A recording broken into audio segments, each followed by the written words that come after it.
Steal that. Alright. Alright. It is 3 minutes after 6. I will now call to order the January 11th, 2016 meeting of the Easthampton Conservation Commission. This meeting is being recorded. Are there any public concerns, non-agenda items at this time? Nope. Moving on, we will, oh yes, non-agenda item. The bike path people, I guess, came to you about some tree removal by the Yep. Williston Pond. And so we're actually going to be doing that for them. And they said you needed notice a little before that Yes. starts. Is that something I should get you something in writing or? No, I think if we put this in our minutes, this was a determination of applicability Long time ago. a couple years ago, a year or two Year and a ago, half ago, maybe. something in that That range. means like 5 years ago. No, I was here. So it was less than 2. It was not. Okay. Here we go, now we have somewhere between a range. Okay, so when do you think you'll be doing that work? I would say probably in the next week or so we should get started on those. Okay. Do you have a copy of the RDA that they filed? Or? I do not. Okay. If you can stick around, we can check our files. Sure, okay, yeah. Either that or we could pull it out afterwards, scan it and email it to you. That's the other Okay. option if you need to go. That's Sure. even better. Yeah. Yeah. do If that. whatever Yeah, I they know want he- you to. Peter had marked some trees and we were just gonna take them down for him. He's got the ability and we're within a few feet, so. Okay. So yeah, whatever you need or I can get that from him also, I assume I that would- either he or Barbara would have it. I would think so, but, yeah. Either way, we have your email, so you can. Yes, So, yeah, email. perfect, okay, Okay. that's great, Great. thanks. Yeah, and then do you want like an update when that's kind of completed or anything, or, yeah? That would be okay. great, and just email to the commission Yeah. unless you're at a meeting and mentioning Yes. it like now. Sure. Either Okay. one is preferable to anything terribly more formal. Yeah. So, are there other non-agenda items? Yes. Come on up, state your name for the record, please. Patrick Bruff from 107 Briggs Street, here in Easthampton. So I just have a quick question about which forms I need to complete for a small addition that we're gonna do on the back of our house. When we built the house in 2001, we had to go through the Conservation Commission to get everything approved. And I brought with me a copy of the plan from when we originally built the house. I went through the website and see there's all kinds of request forms. Request form this one, request form this one, this one, this one. With my house, there's this, I recently found order of conditions that came with the approval from the Conservation Commission.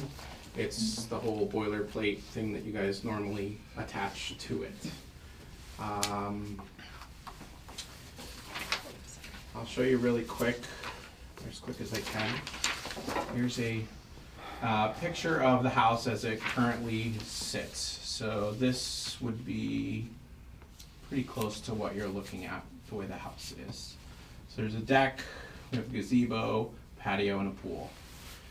The intent is to, sorry, it's this way, basically come out This to is the existing wall? This is the existing wall right Okay. here, and it would go out essentially to, can I still use Yes, that? absolutely. Yeah. It would come out to right here. The gazebo is gonna go, and there'll be, so the new outside wall will actually be here.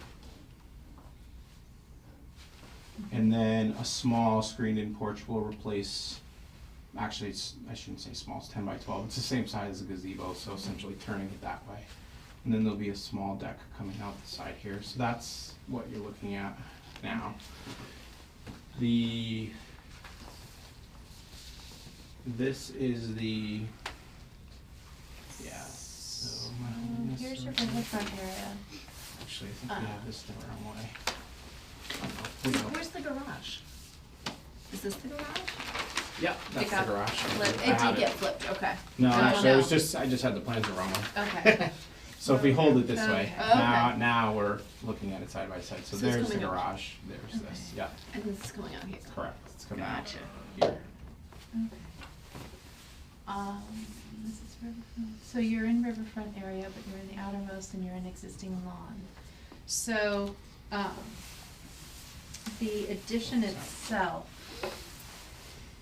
because you're in Riverfront area, you can't just do nothing and it's not expressly exempt. So I think we could do a determination of applicability, given the scale and the distance from resource areas. How does anyone else feel? So, Brickyard Brook, Yeah. if anyone wants to look, this is the pool he was talking Mm. about. This is Brickyard Brook. There's some wetlands, looks like wetlands were delineated to toe slope. So, buffer zone from the outermost resource area, which is the wetlands, and then the 200-foot riverfront area from the mean annual high water line. But because it's within the limits of existing yard, it's not really, they're within their previous alteration. So I don't think we need, I don't think it warrants a full notice of intent, but if anyone feels differently. No, that's fine. Anyone? Okay, so that would be the Form 1, not the Form 3. This one? Yeah. Okay, so I fill this one out and get it back to you guys, correct? Yes, and our Alright. schedule's on the On the website? website. I believe I gave you a copy of the schedule. You did, yeah. And then Yep. there's the legal notice. is the other- Right, yeah. that's part of it in the Gazette, but you don't need to notify butters. Okay. But the other thing to note, it doesn't look like, I don't know how, I didn't read through the order in detail, but, it doesn't look like you have a certificate of compliance, Okay. which doesn't really matter. Okay. Unless you need a clear title to your property. Okay, so unless you And then sign. it gets, or somehow Okay. transferring,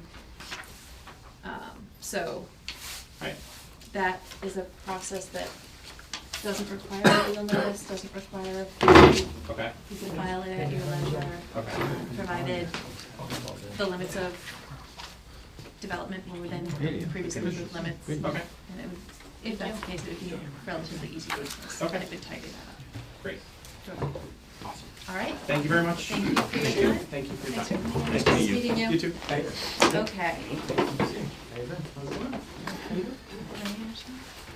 Sure. Okay. All right, at 6:10, we will now open the public hearing for a notice of intent filed by Williston North School for the construction of cross-country running trail improvements, a new Bridge Street crossing, 4 replacement wetland stream crossings behind Galbraith Field, Taft Avenue, DEP file number 151286. Evening. Hello. Mark Reed, Heritage Surveys. I have copies of the certified Thank you. butters notification that were part of the notice of intent. Chuck McCullough is here from Williston, Jeff Tannett, Bill Cannon is here tonight. And I'd like to go through the plans and project with you.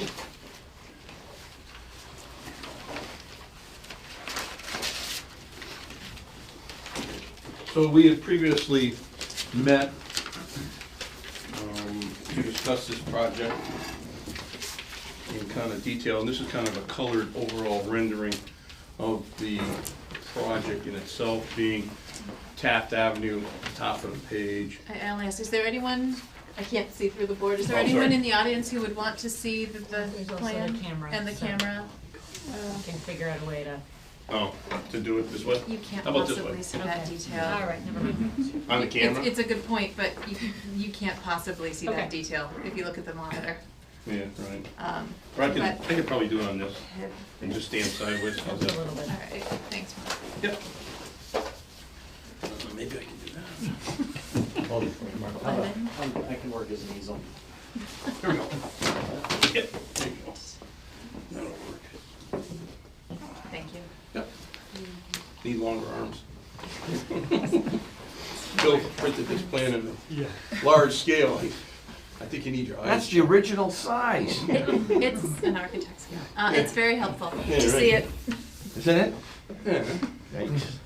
So Okay. Taft Avenue, the existing facility, recreational facilities, ball fields and soccer fields, the track and field, tennis courts in blue, another baseball diamond here with soccer fields in the back, the existing maintenance building that sits on the property itself.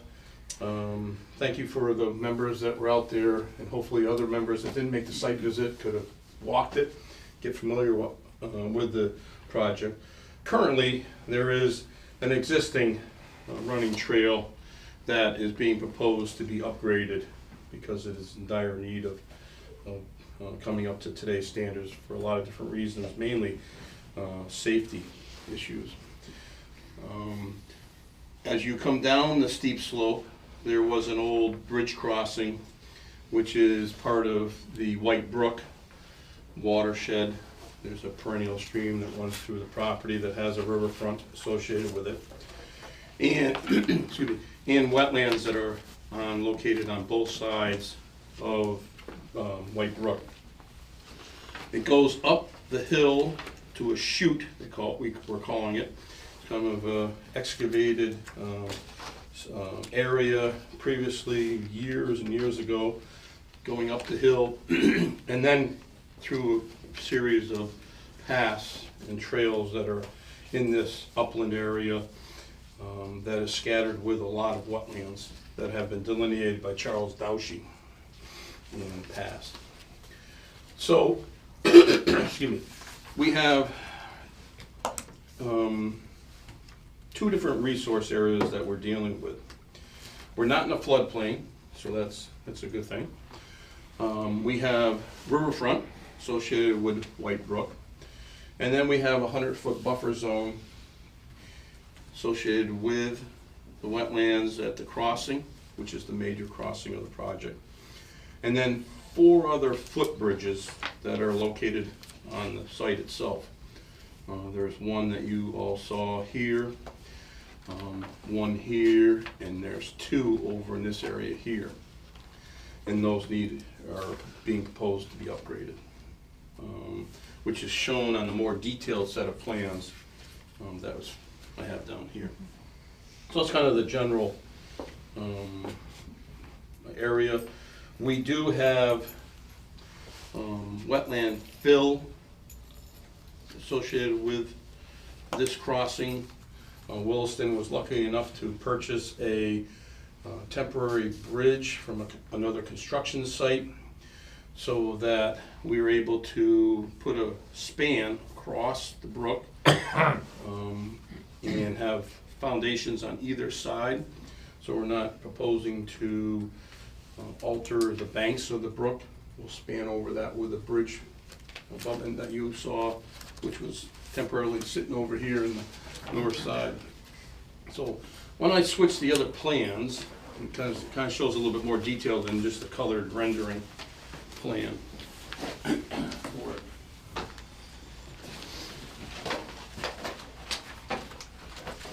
So within the notice of intent, there is a set of plans that were prepared, and they kind of detail each different area and proposed work within the project.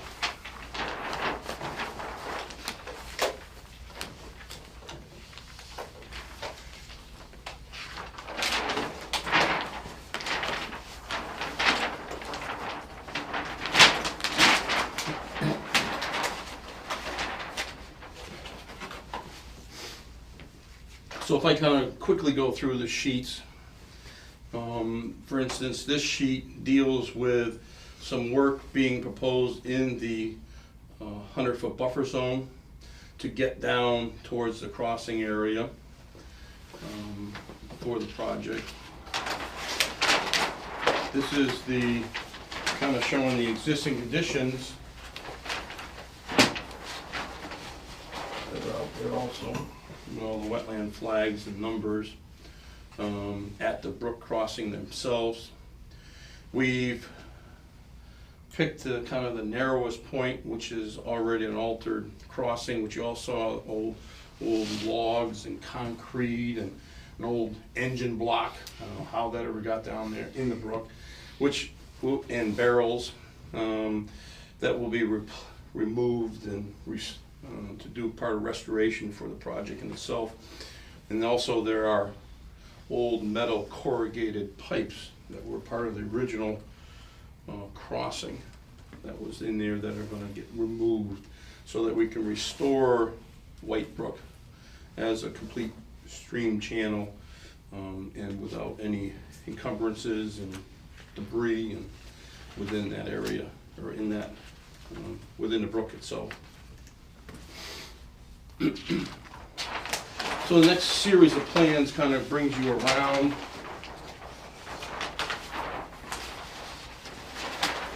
And during our site visit, we kind of walked this kind of trail that we came up the chute. The chute being down here, we kind of walked through here. And there is an existing crossing, which is at a wide point of the wetland. What we're proposing is we change that location of that crossing to a narrow point to put a new bridge crossing in here and restore this wetlands in this area here. When we're talking about the pathway itself, we're not doing excavation, it's base. We are lining the pathways, and there's details on the plan, with a rail system and infilling that rail system with wood chips. So it's not like you're excavating material, it's just going over the existing ground. How similar is that to the approach at Mutter Field? Very similar. Very similar, with the exception of Mutter Field has stone dust, because it's a walking path for handicap ADA standards. Here it's just wood chips. Okay. But you're not gonna build that containment that they did? Yes. You're gonna build that all on the trail? Yes, it will Okay. be. Yeah, there will be the containment. There'll be. It'd be a little looser defined with just Right. logs kind Okay, of set in right. place and secured with drift pins Okay. type of thing, that's all. I will just add that in some areas where we have some exposed root systems, and this is in areas where it's been well worn from existing pedestrians traveling the pathways. A lot of this follows existing pathways that are filtered throughout the whole entire wooded area. But those roots exposed, we don't necessarily want to cut those, but what we'd like to do is just put some stone around the roots to just give that just to stabilize the space on either side of it, just to the top of the roots, and then we'll add bark mulch over that. That way there we'll leave the roots intact, and they won't become a tripping hazard or anything from the runners. Right now, what they have to do is they have their crew go out there and they spray paint them white all the time, for the Right. It's gonna be for the races and pushiest- everything else, so. Pushiest race course in Western Massachusetts. Yeah, right. well, Just you know, saying. Yeah, just saying, yeah, right. if we're gonna do it, we're gonna do it right. Right, right. So are the rails going throughout the whole wooded Yes, area, not just this section you're talking about, but that's the whole the trail? whole trail. Yeah, yeah, and It'll you line know, both sides. there's a lot of material that's in the woods there that will be reused. In some areas, we talked about it, there's some tree preservation aspect to locating the trails. We know we're gonna be removing a few trees here and there, but they're in areas where it isn't gonna cause any kind of disturbance. I can talk about that a little bit more if you're interested later on. But there's a lot of material around that we're gonna reuse and recycle and find a good use for them to edge the trail system. Somebody out there, there's been some Yes. there's been some activity out there to do just that, and we saw some of that when we were out there too. Some people have been kind of moving dead logs around or felled trees around and kind of defining the pathways and everything else. So we're just going to kind of do a little bit more of the same. Right. Sorry, Mark. Yeah, no, that's fine. Well, that, if you don't mind, I have a quick question. Sure. So I understand you're talking about using some downed woody debris, but is there also going to be any cutting to generate new material, supplemental material? There is, let's see if I can put this, we are not gonna cut to generate material. The only reason that we're gonna cut a tree, or is if it's, number one, it causes, some detriment. There's a hazard there because it's dead. There's a lot of trees out there that, because of the nature of some of the forest areas there, that are dead, and we would have concerns about them falling over. But we would also locate the trails in such a way to minimize that exposure as well. So it's just gonna be a combination of both things, what we do out there. And in the notice of intent, we kind of gave a narrative, the existing tree preservation, and we listed some of the trees to be cut. We went through and Practically enumerated everything right, for yeah, the tried commission. to make that. So, Yeah. so if you look at it, it's very few trees that need to be cut. Like Bill said, there are some dead trees. You know, there are 6 to 8 small 2 to 4 inch diameter saplings and some other small trees that need to be cut, that are currently dead. The whole idea would be to locate this trail so we can minimize any of that. Yeah, you any showed of us that that kind you of moved the disturbance. trail to avoid Right, some and larger you have the trees. Exactly. flexibility of Yeah. moving it around. Right. If we come to a tree that's, you know, nice and healthy, we can just move it over to. Yeah. That's, when we re-walked it after the site visit, we specifically looked at several of those areas where it just, Right. you know, there's a nice big tree there, so we just move the path and go around it, or split the path and go on either side of it. Yeah, that will be the, you know, that's gonna be our mantra through staking out this whole Right. And pathway, is to minimize the amount of tree cutting that we would do, if any. Yeah, and we would not, just specifically to your question, we would not go out and cut trees in that area specifically to create what we need for the rails. border. I would tend to say if we had a few areas that didn't have the complete border to start with until we generated some other trees from some other source, I would rather do that than just go out and start cutting trees to create that. So, the main bit of work is to construct the bridge. That's the major work, construction-wise, that's gonna require heavy equipment in there to do that work. The bridge is gonna need concrete foundation and piers on either side of it. So there are details for that. From the back of the existing maintenance building, there'll be a temporary construction road being built down, which is then gonna be turned into a permanent roadway, so that if somebody gets hurt, potentially an ambulance could back down here, or other vehicles could get down here to at least the bridge, to take care of anyone that might get hurt during an event. What's the surface of that gonna be? I'm sorry, what? The surface of that It's still gonna be, emergency access? it's still, during construction, it'll be gravel, but afterwards it will be wood chip. We're gonna. So you'll take the gravel out, and Yes, is the gravel gonna be underlaying geotextile or anything like that? yes, we have details Is for that in the detail? geotech. Yes, it is Okay. in yes, it is. As well as the chute is gonna have a stone base to it, area. Because of the water coming down the chute, it's like a big funnel of water kind of shooting down there, so the wood chips would end up in the brook and not on the path during a heavy rain event.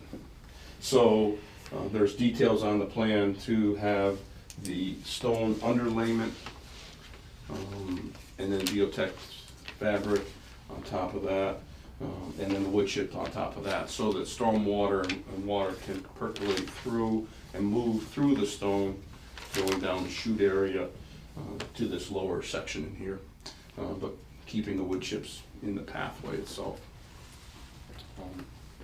for that. So is that surface scheduled So that is, yes, that would be. Or is that A or B? That would be.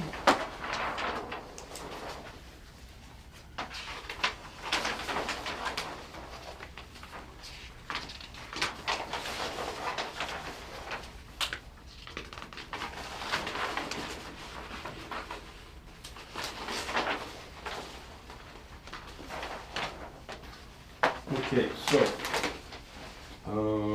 that is, B. Actually, there's a whole detail of that shoot riprap area. Over to the left, Mark. Yep, shows better up here on the, sheet Or 13? 13. So this has got more of a detail, Melissa, of, up here in the left-hand corner, of the quarter-inch pea stone filled to the existing root system. This is what Bill was talking about earlier, if there was roots, exposed roots, put in pea stone and then the wood chips above it. And then below it is the shoot section where you have more 3 to 4 inch compacted wood chips, and then underneath it gravel. And because of the shoot, that area had such steep embankments, we're putting the gabion wall one block on either side of it to minimize that, or make sure it stays that way, because we want to go in there and do it once and hopefully never have to do any other maintenance except for replacing the wood chips, cleaning off the trails for that. So if I'm looking at the bridge plan sheet, oh, there's the chute, so Right. it's on either side, okay. Yeah. Either side of the rough or on either side. Either side, so when we go to that sheet, This is wetland area, so this is, Right. the stream is. so looking at the bridge, here's the bridge crossing on 8. So you're coming down from the maintenance building through the bridge crossing, and then you start going up the chute and see the gabions start here, Oh, and then they continue on the next page here and go to the top of the hill. I'm sorry, what are these things? Gabion. Gabion, yeah. That's how I spelled it, but that's not really. Yeah. That's a rock filled stone basket. Right. Okay. They're a galvanized basket that they make up in the field, and they fill them with rock. And they'll go on either side, so Correct. that it doesn't continue to. And it holds the earth, and They use them on Route 9 between Williamsburg and Whately, Right. that whole. it allows water to flow through. Goshen. You know, Yeah, okay. Yeah, it'll keep the embankments stable so that they don't Continue they to- fall in and yeah. Slough everything in. else. You know, we can Trouble maintain is a it's- nice constant width of that chute area too. About how far, how long, I mean, you said from there up to the top, is it like 20 feet or 5? no, it's Or just, oh, it's longer. it is longer. So What, 100 Feet? yeah, I'd say 120 feet or so? this is a 10 scale drawing. So there's 50, 100, probably 130 feet of the gabion walls on either side. A nice painful hill for the cross-country runners. Yes, right. That's what- Painful uphill, but easy coming downhill. Coming So a downhill. little bit of Yeah. a Yeah. reward But for like it. I'm when you, coming to the when you party. walked out there, you could see that, the side slopes are sloughing in. Yeah, I never, We need to make it a little wider, yeah. cause it's kind of narrow, so that will also facilitate that activity there too, to make it a little wider. So then how are you gonna keep the wood chips from all running down? So underneath the wood chips will be stone, Yep, as a stone base, yep. for them, so that any groundwater that weeps through the gabion walls or the surface Mhm. will go into the stone and flow through the stone Below the wood chips. below the wood chips, underneath the wood chips. Yeah, and water coming down on top of the wood chips can also Just percolate straight down. straight Go down through. into the. I mean, they will, during heavy rain events and so forth, they will have some wood chips coming down here, be a maintenance issue, they'll Yeah. rake them back up and, clean them back up. Yeah, so it's almost like a gabion mat underneath okay. with the gabion walls on the other side, Correct. right? That's, What will the slope of the chute be finally after the? 12%. So right in this area, the chute is 12% and leveling to 10%, and then you get at the top of the hill and it's flat. So, yeah, it is a little bit of a challenge. Is there a reason not to put in some sort of check step or something like that to keep the mulch and other things from getting Well, into the road? The problem with that is another tripping hazard. It's cross country. Right. Come on. Well, cross country used to be like Cross that. country. we gotta make it a little challenging for them, I Yeah. suppose, but, Yeah. Yeah. Unless they hit their head on the rock. Yeah. I mean, if it was a problem, you could put in a flush check dam to it, potentially to keep some of that from coming down through if it is an issue down the road. The wood chips we're talking about are not like you would put in your yard, your garden. It's wood chips and mulch debris, so it's not something that is uniformed and you buy at the landscape contractor's yard. It's something that gets mulched up, so it's got leaf litter in it, it's got other things that will bind it all together. So it shouldn't be a problem. When you do use, like you would in your garden or around your flower beds, yeah, that would wash. That would wash. yeah, typically a finer grounded type of mulch has a tendency of sifting out, and you see that floating around everything else. We want this to be a little bit coarser in texture and everything else, so that it does bind together a little bit.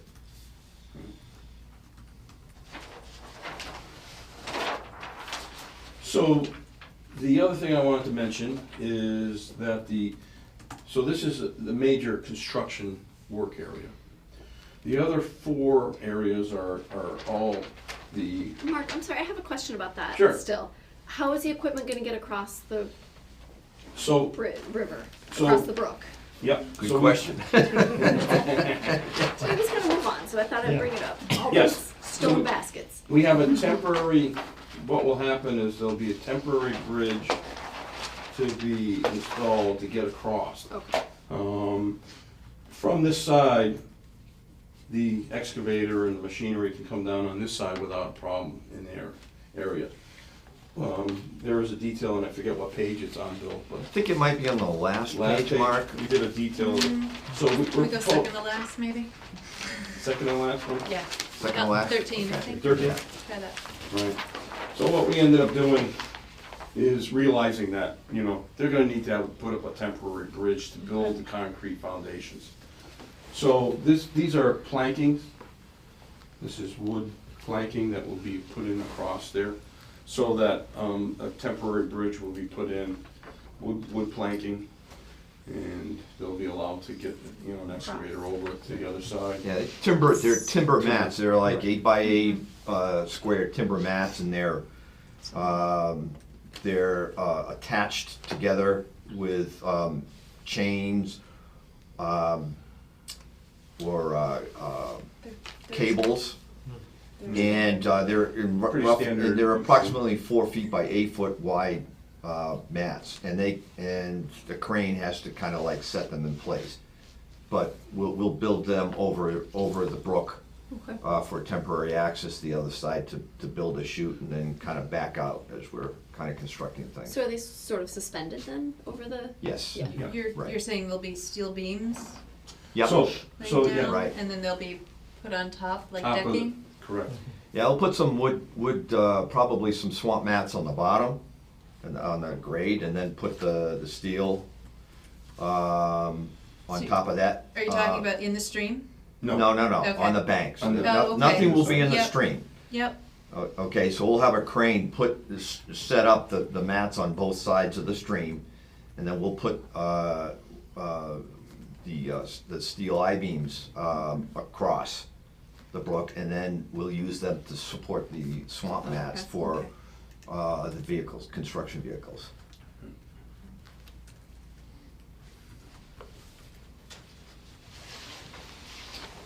I guess I just for what it's worth in here, we did talk about the possibility of accessing that side of the brook. But it would be a real problematic situation in terms of, because we'd have to go around by White Brook Middle School and through the woods and come down the chute in order to do that. And we felt that that would cause a lot more disturbance and destruction than if we did it this way here, to kind of come across and use the crane to lift material across the brook. Right. So at the other 4 wetland crossings, this one we're gonna, of course, remove the existing wetland, the existing bridge, which currently they run through the wetlands now, and do plantings to mitigate and restore this area. And install this one. Again, this bridge crossing is narrow enough so it will span both sides of the resource area with no disturbance to the resource area underneath the bridge. So that's only 11.5 feet long. So, and the bridge itself is only 6 feet wide. So the paths they're small. They're not as large as the 8-foot wide path. We're narrowing them down to go across the wetlands. So you're saying wetlands crossing number 1 will not have Any disturbance to, any fill? correct, Okay. correct. The second one will also have no fill associated with it. It's only 13 feet in length, so that timbers can be built and strong enough to have it 13 feet in length, going across the next, which will be, I'm calling number 2 crossing, which is shown on here on sheet 11. Number 3, because it is almost 30 feet in length, we've got to put helical columns or piers in. And helical piers are like a big screwdriver, and they screw right into the ground with a machine. So they'll come in with a drilling machine on top of, in front of a bobcat, and they just drill those areas in. In talking to Mark Stinson at DEP, DEP doesn't consider that any alteration to the wetlands, because you're only drilling that helical in that area. So because of number 2 being almost 30 feet in length, we've got 2 sections, or actually 4 altogether, helical. Yep. In there. The next one, the third one, I'm sorry, the fourth one is almost 21 feet in length. Again, that's going to have 2 helical piers, because that's too long for a span, because the bridge would not be supportive enough to have longevity and have people running across it. I'm sorry, Mark, can you point to 2, 3, and 4 as you've Yep. identified them? 2. So 2, Yep. 3, Yep. and 4. Okay. And we have them labeled this way here. Here, I was just trying to get the Yeah, right, cross right. sections to correspond. Correspond. Got it. Okay. And then the rest of the trail is just through the woods, through kind of following the existing trail path. But it's all gonna be railed and filled? Yes, the whole area. Melissa, so associated with the bridges, the transitions off the bridge to grade, we're just planning on putting a little stone fill to accommodate for that thickness transition of all the wood structure to the grade. So it's our, it's not really fill so much as, and Mark has already kind of stated that it's not fill, it's just a little bit of a transition material from the bridge to existing grade. Right, we're not filling wetlands. Right. Right. What will hold But- the stone in place? I'm sorry, what? What will hold that stone in place? Well, in some, I think we have some batter boards, so Yes, that, yeah, we do. that are kind of like, that flare out from the width of the bridge to the width of the trail. So it's like a little bit of a funnel. Correct. One of the standards and one of the things that when I reviewed the project with Mark Stenson was he was concerned about shading of wetlands. So we had to build up a little bit so that sunlight could get underneath the crossings. So that's what facilitates, if you look on this page, kind of a little wedge to get up to it and down. So that outside of the resource area, you know, there'll be these little fill areas on either side to get up to, because we wanted to maintain that separation from the bottom of the resource area of the wetlands to the bottom of the bridge to allow sunlight to get in there. Yeah, it's also to accommodate the structure itself of these crossings. Basically, we're calling for 4x8 timber kind of construction, so that it's sturdy enough to handle the little golf cart type of vehicles they got that can kind of drive over them, and they can use it to easily maintain the pathways and everything else too.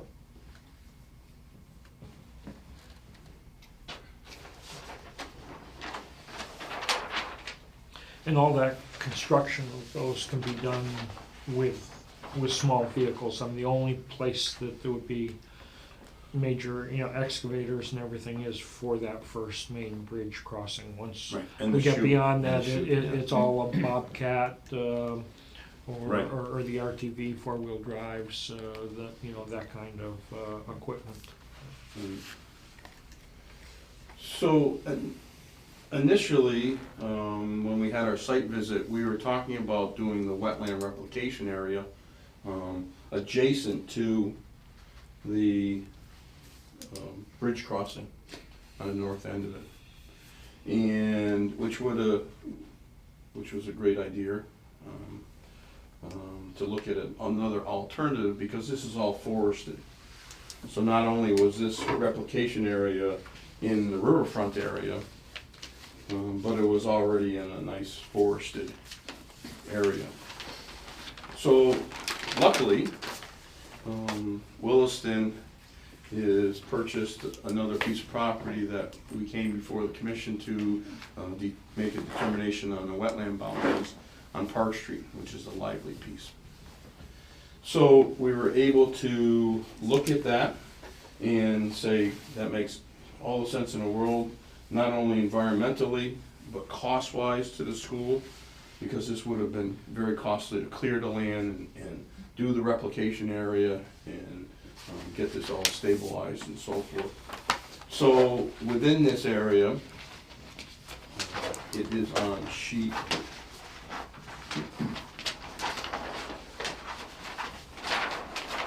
old sheet, last sheet of the set.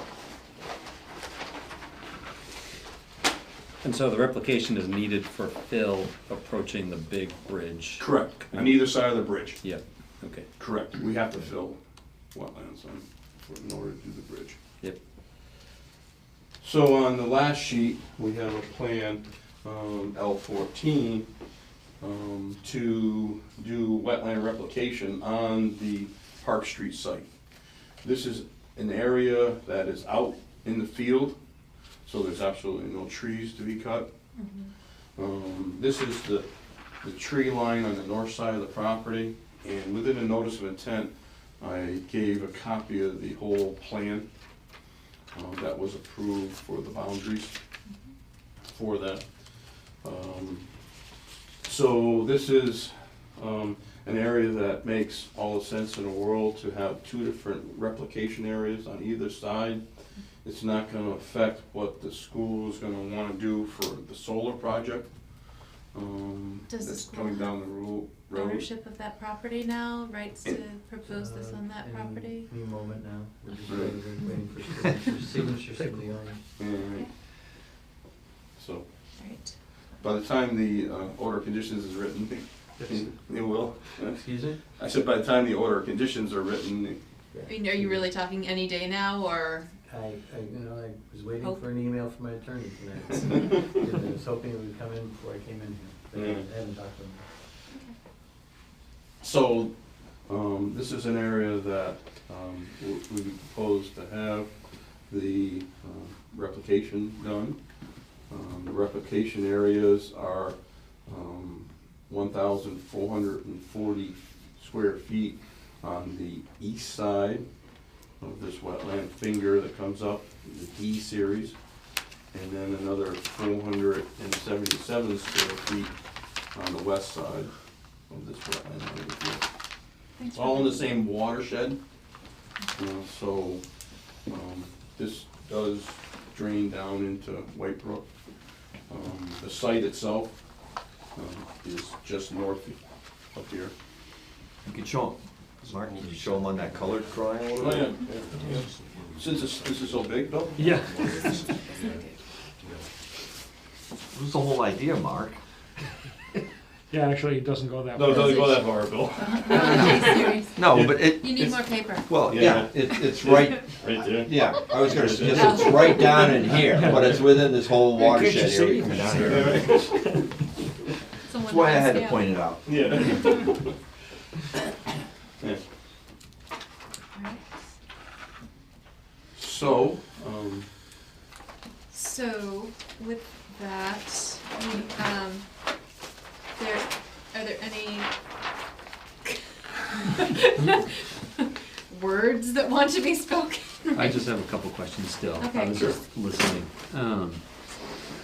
I guess I'm curious, and a lot of the questions I had are answered now, so thanks for that discussion and a lot of questions that came up. I was wondering about access to the more remote bridges, and how those materials will be hauled out there and everything. right.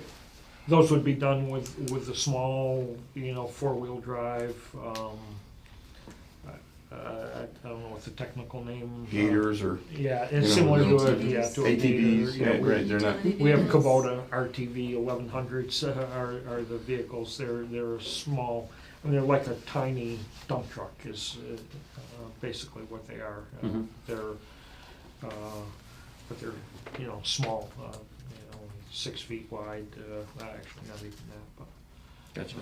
with a little dump body on the back. Right, yeah. I can add that, probably is gonna, the crossings are probably gonna have to be built in kind of a sequence, so that one will allow us access to the other, to the other and everything else. Otherwise, we couldn't cross the wetlands without disturbing them. So we'll build the first one first, number one, we'll build first, obviously. The timbers could be some of the work could be kind of prefabbed, if you will, in-house, say at Wilson's workshop or something like that. Bring the timbers out to the site, and with some handwork, construct the crossing. We're going to have to somehow allow the track vehicle to drill the helical footings, access to the other sites by this way of crossing the wetlands. I think it's probably the best way to do it, unless there's, we may be able to put swamp mats in that could be done, to allow them to cross the wetlands as well and get they're gonna have to set these helical footings in first before we can kind of get the beams across. So there will be a sequence of events to that as well. You mentioned a piece of tracked equipment to set the helical, to Right, install the yeah. helical piers? It's the So- Bobcat size piece of equipment. Right, Okay. yeah. And actually, once the chute, this is probably, I guess I'll use this one. So there's two ways to get to where the helical piers have gotta go. Once when the temporary bridge is put in and the gabion walls are built, then they can come around this way. Here's the existing path. can come in, this is the 4th crossing Mhm. and the 3rd crossing. Or number 1 crossing could be built, number 2 could be, so they could go around this way. So there's 2 different ways that they could get around without, disturbing the wetlands. And the track machine, 6 feet's enough to get a bobcat across a small bridge for that, one time if they need to, because they're gonna have to get across 1 or 2 of the crossings, because this one's in the middle. There's one in the middle, so they gotta get across one of them.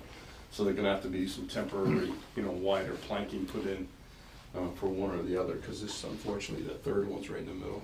Now, the first one, the crossing number 2 is narrow enough where we could put some swamp mats across and bridge it and the vehicle could go across to do the middle one, which is the one where we've got, that's one where we have to put the double row of helical footings. Yeah, it's the widest one. Right.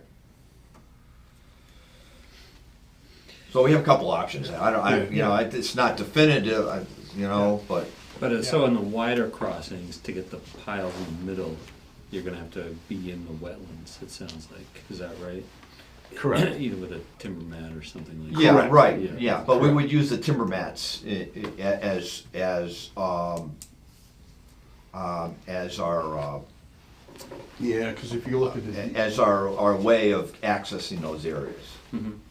yeah, because you gotta go about 10 feet before you get to where you gotta drill the helicos. So you're gonna have to be in that area. And how do you get the timber mats there?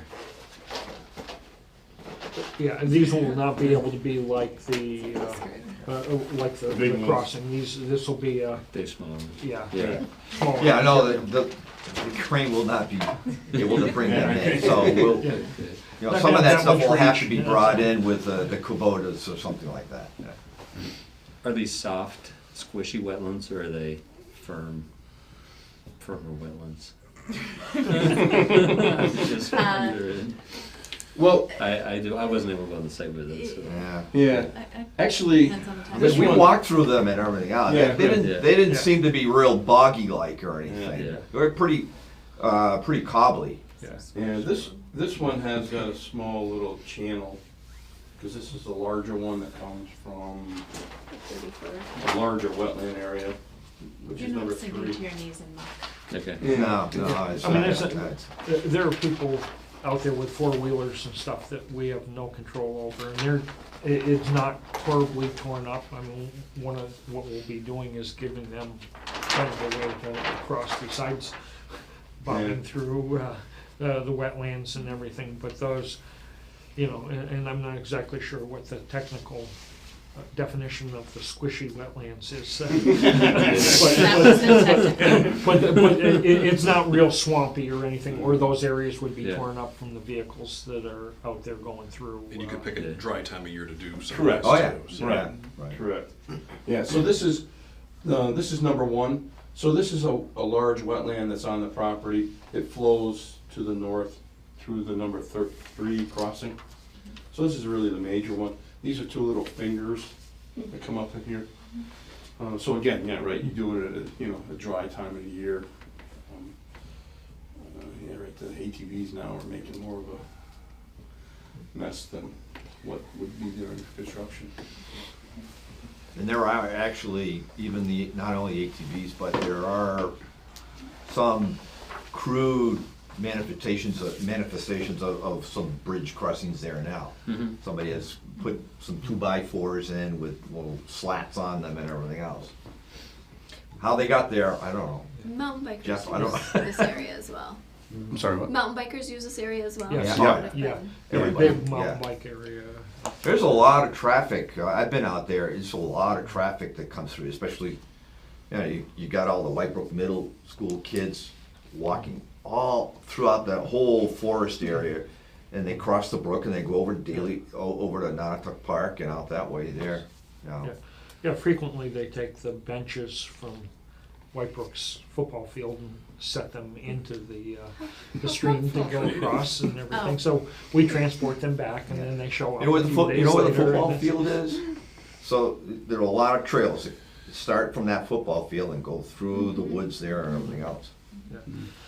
Yeah, and I think through Nonotuck actually had some formal, I think, bike trails and everything, which those kind of Yeah. right off the edge of our property, Right. and then utilizing those trails on our property as well. And I'm not sure actually if that formal stuff happens at Nonotuck anymore or not. Yeah, I don't think they happen anymore. We have a little bit of a frisbee golf course on our, Yes. in the other side, in the other area there. On purpose? Yeah, somebody from the Whitebrook side has started to create I had no idea what frisbee golf was until we were Come to walking the out through there. Northampton cross-country course, Yeah. where we have an existing frisbee golf course as well. Although it's So well somebody has started to marked. create it coming back in from the Whitebrook side onto the back side of the property there, so. It's on kind of at the opposite side of where we're putting our trail. And so then in terms of sequence of construction for the bridge, it sounds like temporary bridge goes in, heavy equipment across, and then Get the- any, basically any supplies that are needed on the far side go in, and then the temporary bridge comes out. And then people are going back and forth, I guess, by the existing crossing that's just near there. or- Right. Yeah, But you're gonna be digging those footings from that temporary bridge. Correct. It's gonna be Correct. tight Yeah. there. Yeah, I would think that the gabion walls, after they put the temporary bridge crossing in, they get the gabions put in to get that chute built, start at the top of the hill, work their way back down to the bottom. It's because they're gonna have to bring material in, and out that way, and then work on the bridge, because because of the soil conditions that are out there, the footings are, good sized footings, they're gonna Huge. need to be, they're big, and they're being, further engineered, so, by time lapse. Oh. Okay, do we have a problem then? So, we may have a problem, We may have a problem. yeah. With, if Time Bond is engineering the footings. Oh, I don't, are you working on this project in your office? You have No. a office of what, 500 people? yeah. 200 Seems like it's something. something. I think you're fine. Okay. I mean, unless it's a project that you're working on Personally. personally, then that's an issue, but Right. I think if it's nothing in your, coming through your department, Okay. Okay. So, do you have more questions right now? So I guess I just want to make sure that, presuming it'll be a few, 2-3 weeks, while they're getting the footing set up and all that sort of stuff, that there's a way for people to get across, so they're not tracking through the wetland, beginning and end of work days. And it sounds like the temporary access is Well, the still people there. crossing now are Yeah. actually walking across rocks and stuff that are in the brook. There is no formal bridge at that point right now. Right, okay, so just, That's So what you- there would yeah, be use actually that informal, the temporary bridge that we put in to get the equipment across is gonna be a better way for them to get across than what they have now. right, So this, within the notes, there's some good pictures that we took. That's White Brook crossing right now. yeah, So that there's that's the old stone crossing and the old logs that people put across to meander across. But basically right now, they step on all the rocks and through the wetland, or through the brook and cross over there now. And then these are the actual little footbridge crossings that they put in. mhm. Number 2, 3, and 4. So, sorry, Yep. backing up to the footings, because Jay, you're right, they're shown pretty large. Yeah, Yes. they're close to the temporary bridge also. If you kind of stick the temporary bridge in there, you're right off the edge of them. So, I guess what I'm wondering is when do you expect that more definitive design to be available and, looking and trying to get a feel for how that might affect things here, like, could they, is it conceivable that they'll move closer toward No. the stream channel? No. They're dictated by the girders that we have, the steel girders we have, which are about a little over 40 feet long. Okay. Okay, and the channels, I think, is about 17 feet. So we're gonna accommodate the width of those bridges by, in the location of the new abutments. It just looks like your temporary bridge is overlapping your footings. Correct, so Yeah. what they're gonna have to do Take the temporary is, bridge out. when they get their equipment over here to be able to work and dig out for the footings, there will be a time when You'll have to the pull temporary that- bridge is pull gonna that- have to be pulled Right. out. Pull some of those move- mats back Yeah. and dig the Right. footing. Right.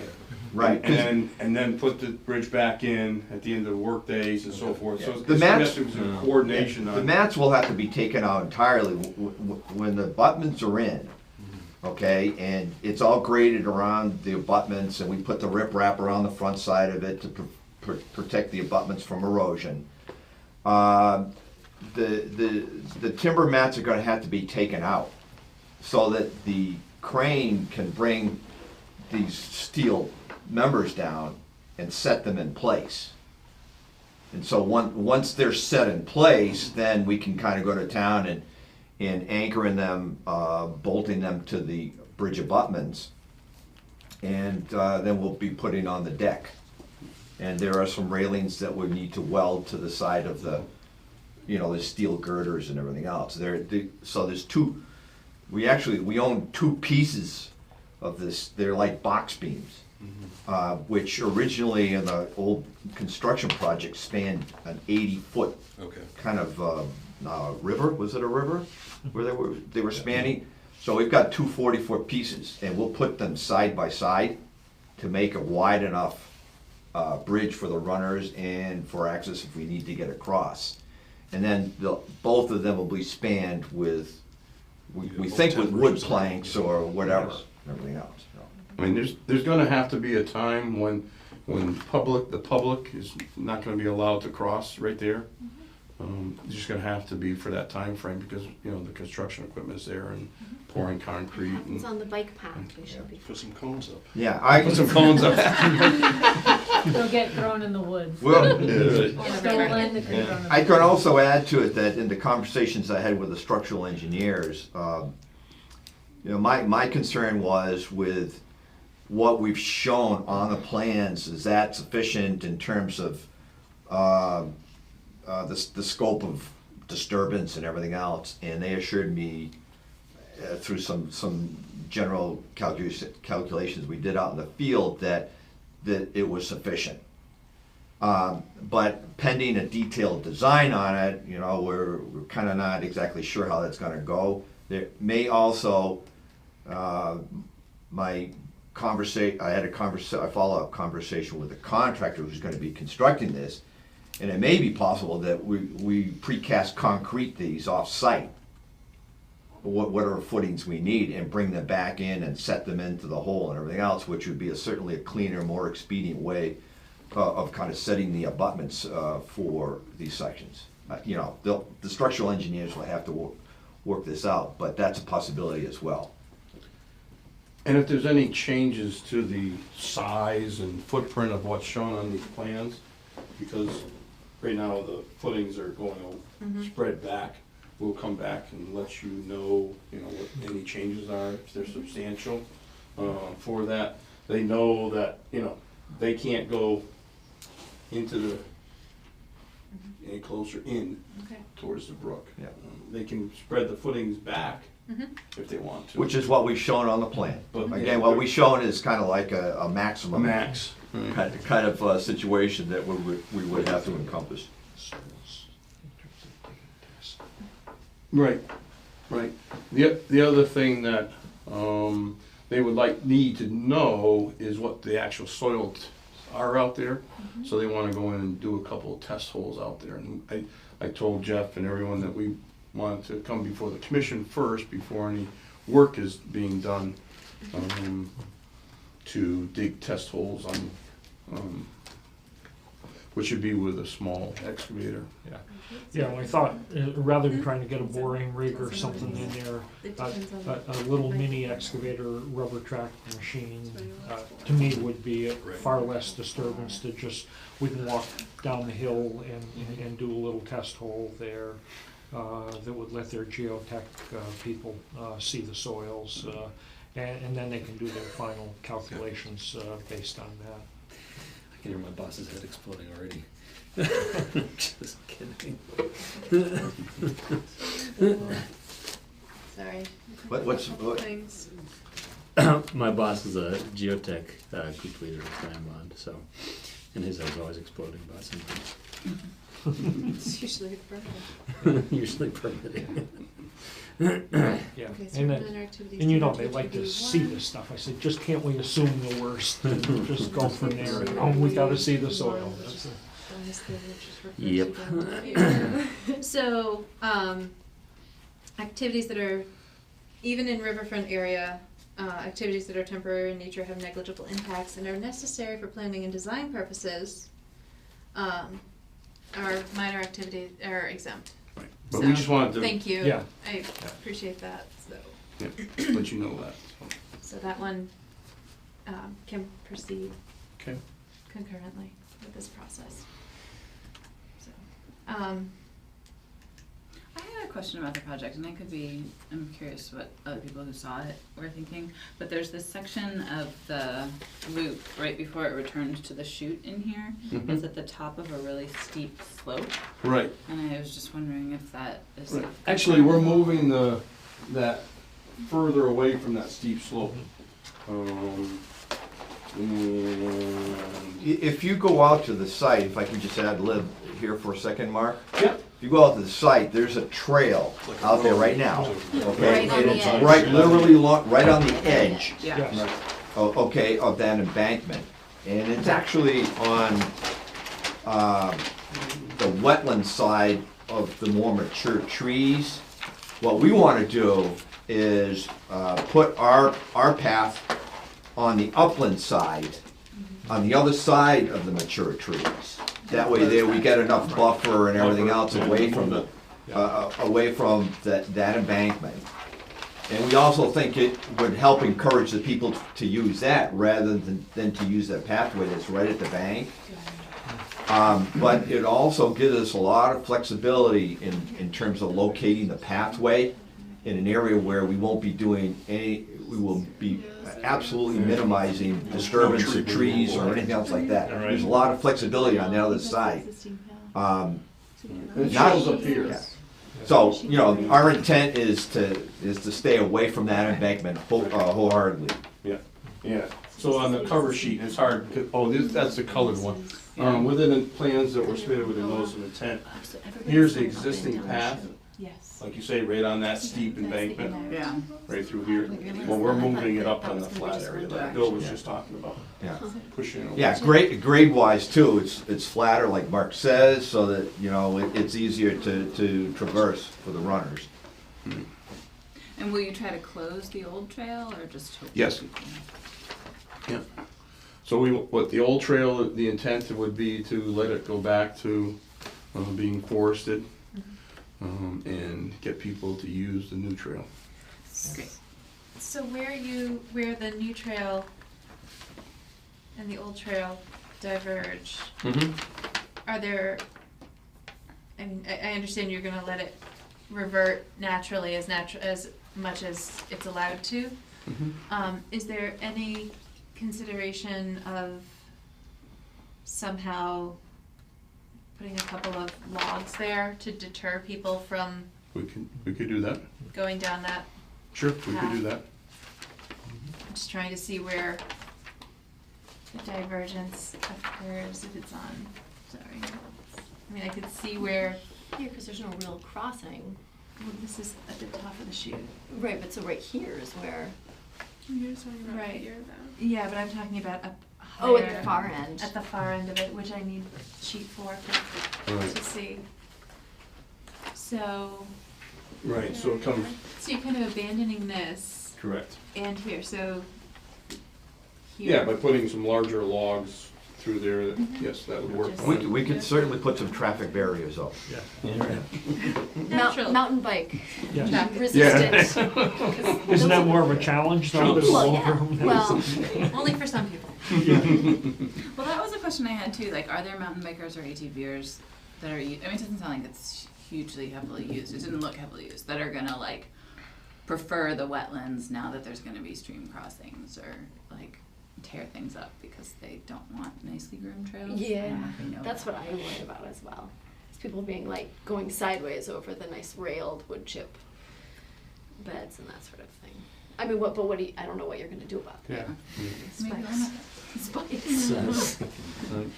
I don't know, you know, it may be, once the trail is really defined, it's highly visible and everything else, maybe, you know, human nature will, you know, want to use the trail rather than go off of it a little bit. Right. Yeah, I know, there is, you know, bikers, they have a tendency wanting to go off trail and everything else, so, but, yeah, I don't know how you kind of emphatically Yeah. stop that, but, Yeah, and they're doing that Signage. currently, and, right, signage is. yeah. People always read signs. Yeah. Yes, How They don't wide- pay attention to them, but they read them, yeah. How wide is the chute and the path coming up and down the chute? 10 feet, 10 I feet. believe, I think it's 10 feet. Existing or 12. proposed? Proposed width. Proposed will be 10. Proposed 10 feet. It's about that now, it's eight-ish or something, but it's rounded where the sidewalls come down and meet, Fluffed in. and meet the woods road that was carved in there way back when. yeah, and because that area has two-way traffic on That's it, what I it just has to be a realized. little bit Yeah. wider. Right, well, there's gonna be a tendency, if you saw, took note on the colored drawing, there's some big dashed lines in and around, okay, so,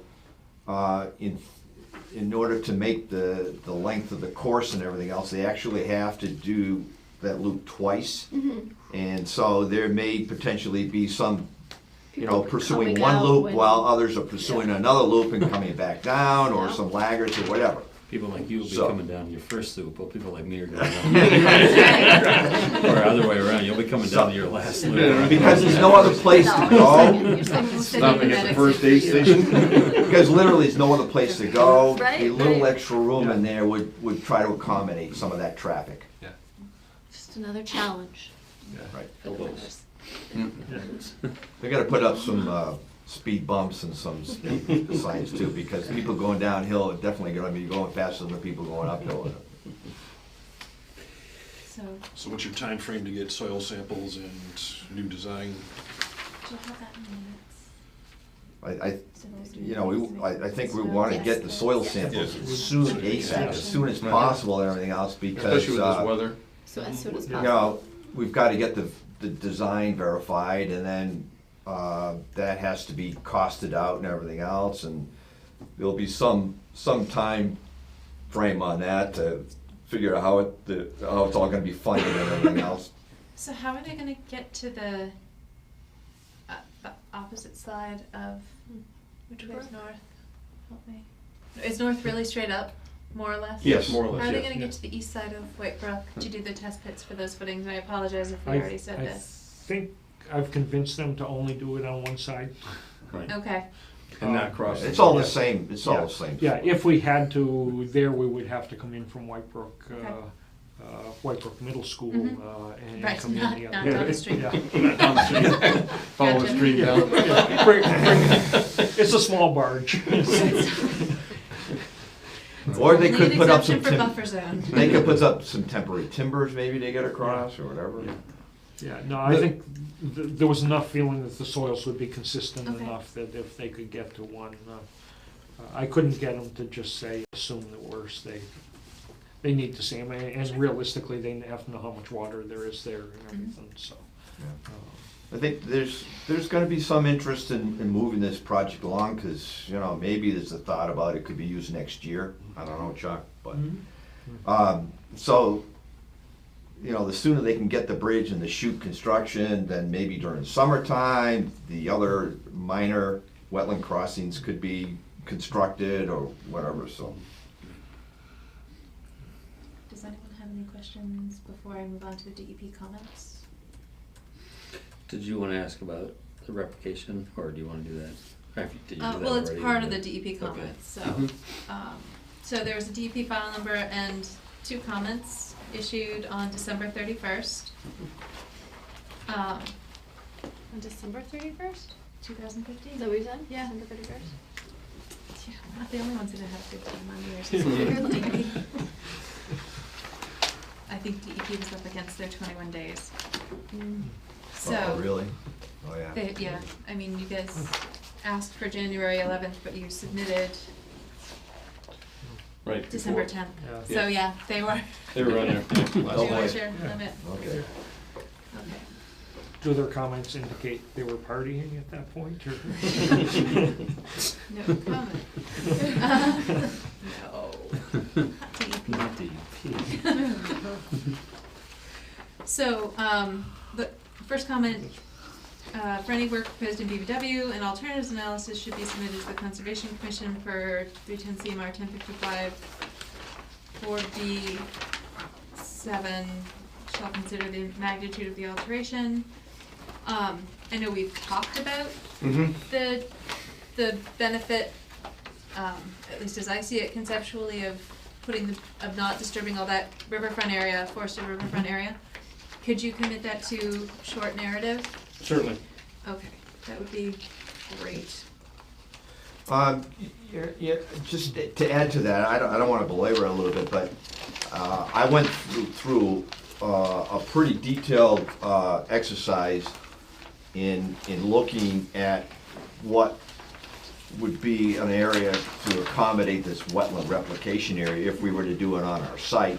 As Mark described to you, the best area was that knoll that was heavily wooded, and Right. forested, because it was easily accessible from our construction approach and everything else. Any place else in that site Right. would have been really detrimental and really disturbed a lot of other areas. So, you know, we, Mark, I just wanted to kind of point that out to, that, you know, this area, when it was kind of thought of and everything else, was just leaps and bounds and a tremendous option Right. compared to, you know, what would be on site. Right, and I agree.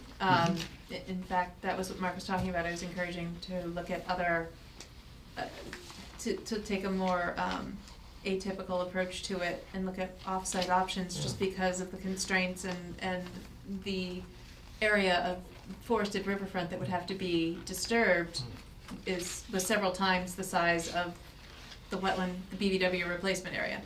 The only thing it had going for it was the adjacency to the impact area. Yeah, actually, the slope transitions and the embankments that we have to create for that were twice the Right. size of the, yes, Right. very good point, Right. yeah. So it just, I understood the intent, but it, Yes.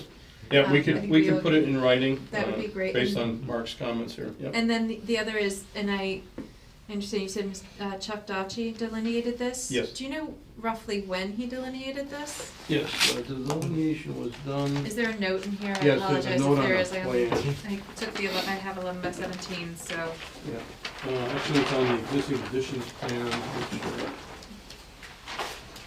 this Yeah, I is- thought it was on there, yeah. Yeah, this is again, this is a project that's been ongoing for, It might be on here, but then I'm looking at yep. You can't find it, Melissa? forfeited, no. Um, I'm not, my eyes are fine. Those numbers get awful small at that scale. Okay. Is there a list of the general notes, Mark? Yeah, it might be in the general notes. Yeah. Sorry. That's right. It's I'd rather probably keep my eyes been, than remember. Yeah, if you go to the general notes. Details. General wetland boundaries shown, 3 figures on it. I can, L12, 12, okay. June 2005. Yep, There's not much has changed. We did walk it. I'm not. correct. I mean, you know, this, Wilson, we've been working on this project for a long time. to get it to this stage. Well, I should say, Right. I did the original design for that 4 years ago. That you see in the illustration there, and then there was kind of a incubation period there. And Williston finally came to us and said, we've got to get going on this project now, Bill. So it's just recently that we're to this point here. But where the wetlands are gonna be replacement area is a brand new filing that we just did with the commission. Colleen was there too. Right, right. So I think looking at this, it says a detailed narrative of the BVW replacement that closely follows the wetlands inland resource area guidance. Yep. So that is an area that, GZA just delineated all the wetlands on the Park Street site, and so it's very brand new, within the past 6 months. Right. Delineation. And we can check the file too, but do you recall if there was a data transect at the D series? Yes, Okay. I'm quite sure there was. If not, I can check that too. Data transect. The D series. Okay. So, and I guess, could you, to the best of your ability, he references Appendix 4, Appendix 5, Appendix 4. So Appendix 4, right, manual. the so if you could, and I didn't see it in the notes. Sure. Vegetative cover specs, general notes. So if you could also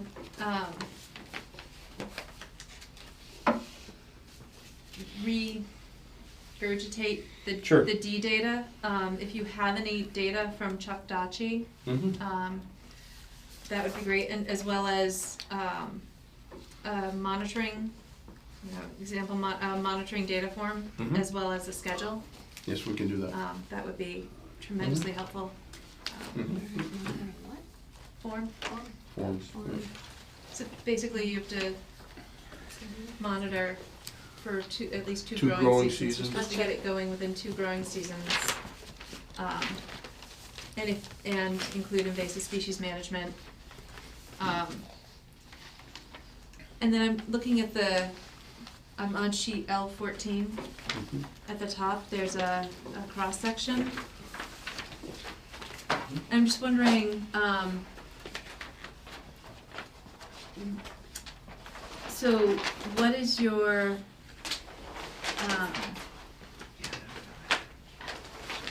This was from when we did the site visit. So. yeah, so it looks like you're taking it down to below grade by about a foot, Right. and then backfilling with more organic Correct. planting media, Correct. and then seeding. Yes. Because So, it is a meadow right now, right, so we use a meadow mix. right. So I guess aside from what data do you have from the existing wetland that indicates that 12 inches, and that would be sufficient for the, Well, looking red at the zone. topography, yep, based on the topography, keeping the topography consistent with the existing wetland bottom now, and extending that topography within the replication area. so I guess if you could, and this comes back with, the data that GZA collected, that those redoxamore, that's deep enough to get into that, Okay. that seasonal high groundwater table zone. Okay. So that you don't have just the facultative species of that seed mix. So that would be a helpful indicator as well. Okay. Yeah, as you can see that, the grades in the existing wetland, Melissa, are very, It's a slope.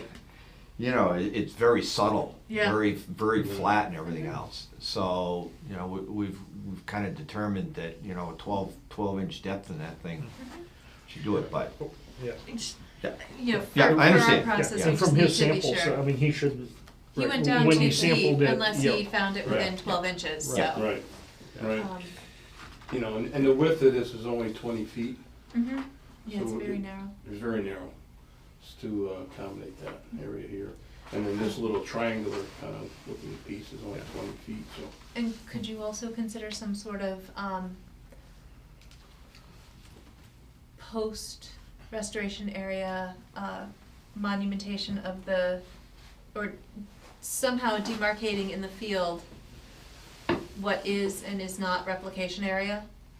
So reestablishing as necessary, and I realize they're recent, but reestablishing as necessary the D-series flags and then defining the restoration areas, because it's, after a growing season, hopefully it blends pretty well. But determining that the area is successful will, you know, we'll need that ability to measure it in the field. Can we use some iron rods? Sure. Sure. Doesn't have to that be flags fancy. or painted, spray painted or Sure. whatever? Yeah, right, something to, right, Okay. that'll last. Yep. Yeah. And then I don't know what the long-term O&M for that field will be, but it should include not mowing the wetlands. So, Yeah. because you'll put a whole lot of effort into meeting with standard and then. Being Right. there for an enforcement order. I know what you got time for. Yeah, and So- that, right, that can be part of the conditions I that mean, we we can put do- we on can- this, you know, if the solar project goes ahead, that would be Right. part of, because they would be maintaining the other area. Around it, right? And so certainly letting them know that they cannot, You want us to add the details to this plan, update it maybe? That would be great, if you want to put it Part there, of the- or Yeah, written well, okay, document that.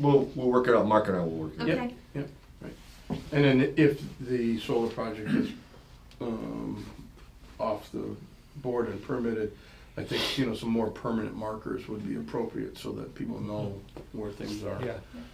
So not to be negative, but this is all predicated on the property transfer Yes. occurring. Yes.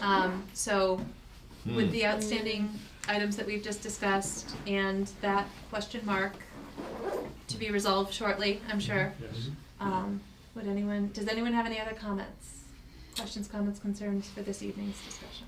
We didn't talk about the stormwater We ordinance. we were didn't, and we requesting. Right. should. Yeah, you're right. Okay, Good point. Yeah. So but I'm out of paper. with that, No, I've got. with that, we're requesting a waiver of the stormwater management ordinance because we are only disturbing approximately 25,000 square feet. We're not disturbing over an acre of land with this project. As we said, we're not going in there and clear cutting. We're not going in there. We're just putting wood chips down. We're not moving earth. We're not, you know. So the only earth moving activity is relative to the bridge crossing and the chute. So we calculated it out to be approximately 25,000 square feet of disturbance, land disturbance. Mhm. And under your definition, it's land disturbance. Yeah, and so the ordinance does allow for waivers to be granted. Correct. And it, less than an acre is kind of like a small project category anyways. Right. I guess the only concern I sort of had stormwater wise is, and you talked about it a little bit, the coming down to the bridge from the upper field, you know, that is, it's a steep slope. And it looks like it's kind of a gully that's, you know, a pathway in a gully that probably Right. gets water going down there. But you said the surface is gonna be stone Correct. for the construction period? Correct. What do you mean by stone exactly? Just in terms of how big of a The material? probably would put 2-inch minus stone in there because they're gonna need to get trucks and equipment down that slope. Mm-hmm.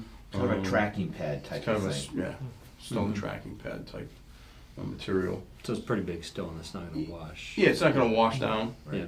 Right.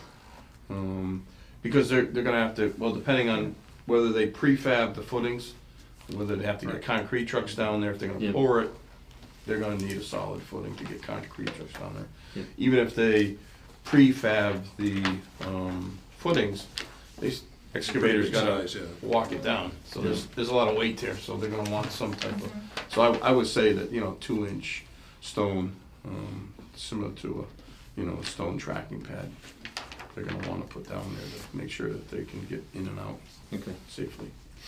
And it, after its use, will be very well compacted. So to speak, fitted together or whatever you wanna call it. Yeah. Okay, I guess I don't have a problem with the waiver request. Administratively, I think I saw a check in the package for $100. Yeah, you still need to file the $100 fee even if you're gonna ask for the waiver, in my reading of the ordinance. Okay, I'd have to go back and look at it. yeah, I think I'll have to go back and look at it too. So we, So none of I don't cash any of the checks until the permitting process is closed for any application, Okay. so. so we gave you the $100, just, but I looked at it, so. Pretty confident of that. All right, we'll take it. Yeah. We'll look at the Need regulations it. and make sure it's So, warranted. in that vein, you've got, a mesh tube, wood chip and compost mix proposed. Yes. So what's the height of that? Like how tall, I'm just thinking, Like I'm the looking at diameter of the, tubes. yeah, the diameter of the tube. That would be the word I was looking for. Plants. Oh, the wood chips there, or I the said diameter. the base material, you mean? Yeah. What are you asking? The mesh tube, that's a great question. The mesh tubes, the erosion control barriers, Oh. the sure, filter issues. socks. Oh, yeah, right. What diameter are you thinking So- of looking at on this site? Because they can vary. They can vary, yeah, they have 8-inch, they have 12-inch. We also have silk fence, Okay, in we certain are, areas. so, Right. I mean, So- we could and put you the would just- 12-inch, we could put the 12-inch. My concern is kind of, again, between, and there's a little bit of room for it to run out, but, between that steep slope and White Right. Brook. And I think in that area, I think we were gonna put both. It looks like you have silt fence and a heavier dashed line, Right. The silt sock. and you call out both of them, so. Yes. So in steep slope areas or areas that, we were concerned with erosion getting through a Mhm. regular silt sock, Okay, we will use a silt fence. so Yes, because you're right, I mean, there's potential for on which erosion going side? over a silt sock. I'm looking at this, so it looks like you have the. So it looks like you have the mesh tube on the inside of, on the work side of the. Correct. Silt, okay, good. I like that. That's the way I like it. Okay. Is the Well, mesh tube Yeah, different than the if it goes over the silk silt sock? fence, then the tube No. isn't gonna. Yeah, right. No. Yeah, but it's not, right? It's not a waddle, or a waddle. Yeah, right. Okay. What So- does the state calls them, filter tubes, right? Yeah. Whatever. They're an erosion control barrier, Yeah, right. but you're absolutely right, and they're, the compost ones, filled ones are heavier, so. Right. Harder to put in. This will, More we have substantial. to fill it with it, it would be something that we can certainly split open and reuse on the pathways or whatever, so, whatever. There you go. What it's So- worth, Jeff. We recycle. Yeah. So, this is procedural, should we hold off on granting a waiver until we're ready to close the hearing and review the ordinance more detailed about Yeah, procedure? yeah. Only probably because we makes sense don't to- usually have to deal with it very often? Okay, so, any other questions for discussion tonight? I think I'm tapped out. Fair enough. Would anyone care to make a motion to continue to our January 25th, 2016 meeting?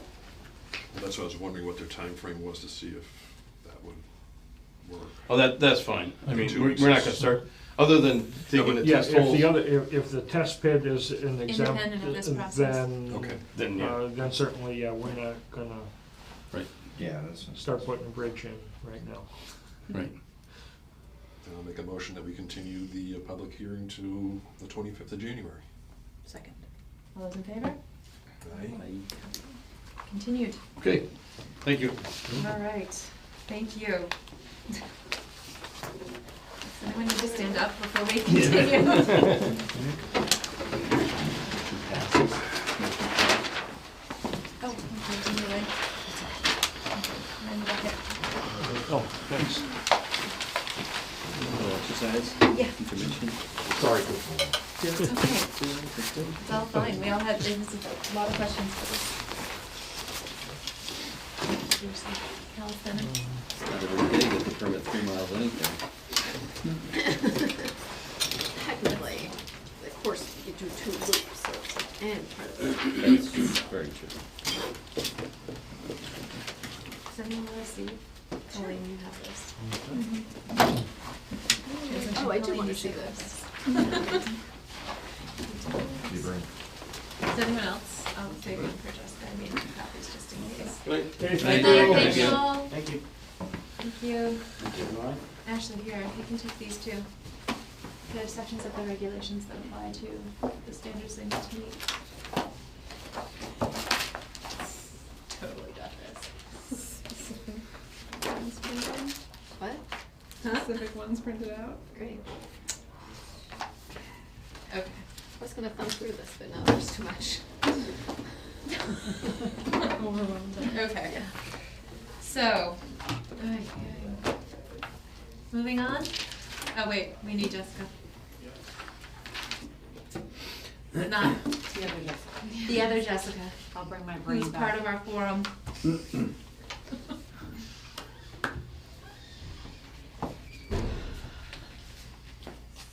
Welcome back. Wait a minute.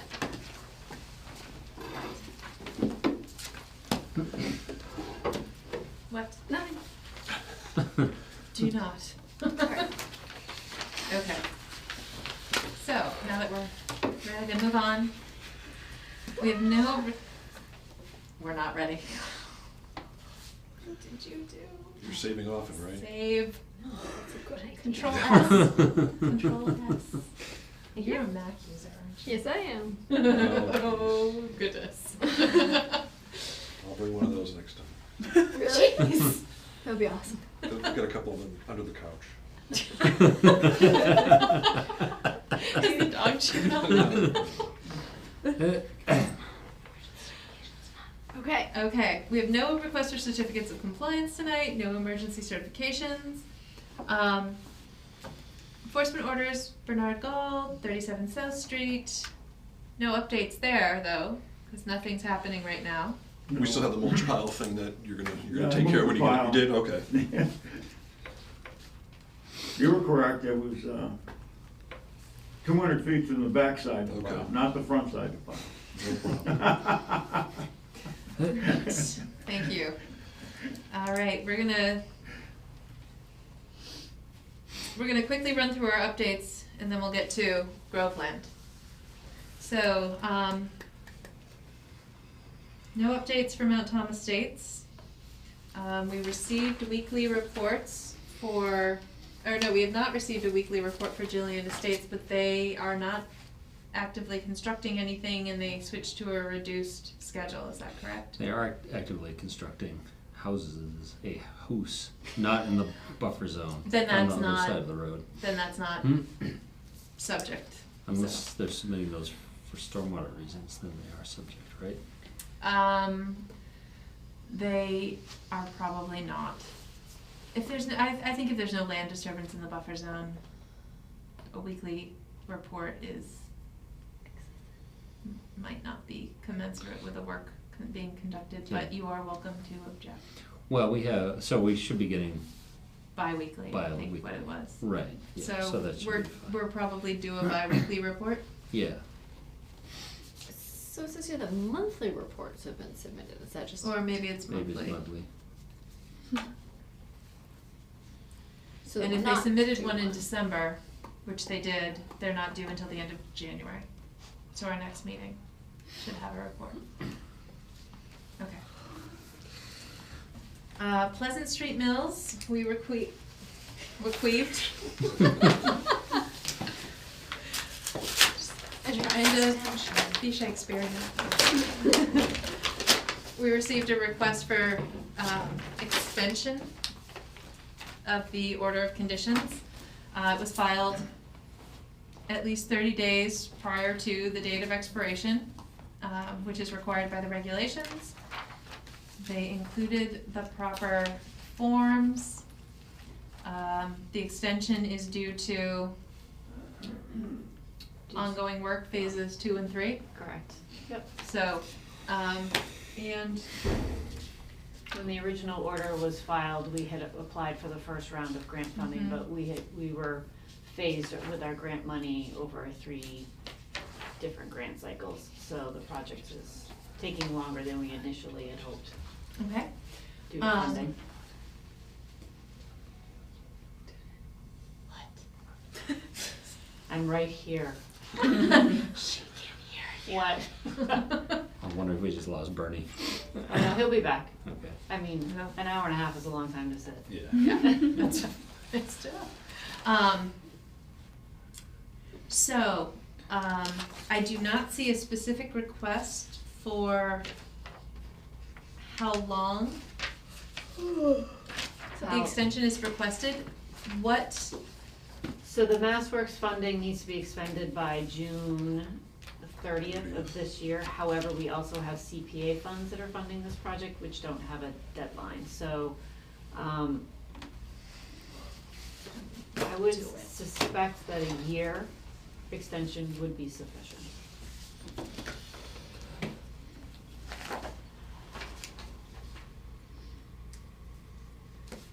so, that said, the regulations say that we may extend, the commission may extend an order for 1 or more periods of up to 3 years each, except as otherwise provided in 10.05.11F. So would it be easier just to extend it for 3 years and then Let me look it up. be safe? And then we'll come first. Not a test project, doesn't apply. Yes, is any of the work gonna be, like, might there be things done later, just like the guard, the rail, wooden rails? You know, or I don't something? think so. I mean, my plan is to get this project done, Yeah. so I can have a life again, so, just kidding. I was gonna say, so- It's not gonna help. So, I honestly don't think we will need 3 years, but I think it's just safer to ask for it, and then if we don't need it, we just come for a certificate and it's not a big deal. Exactly, it doesn't mean you have to take 3 years, and I'd rather I don't I'd have to rather come give- back again. Yeah. 3 years and save you that administrative Exactly. trouble. I don't need to pay somebody to refile. 3 years makes sense. So, any further discussion? What was the second thing you said after it was received within the 30 days? And then you said something else about. I don't know what I said. You have to watch the tape. You'll You'll have to relive that. And you can't fast They forward. provided, we have WPA You Form can't. 7. Okay. WPA Form 7.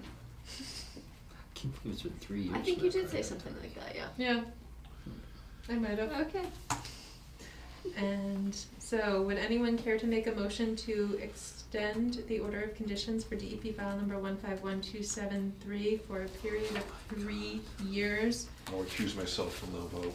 Thank you, to that, so that it would then expire on, good God, February 11th, 2016? I'll make- No, 19? 19.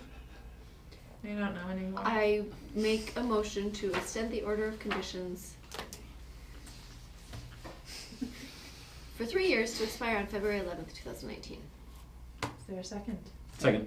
All those in favor? Thanks. Aye.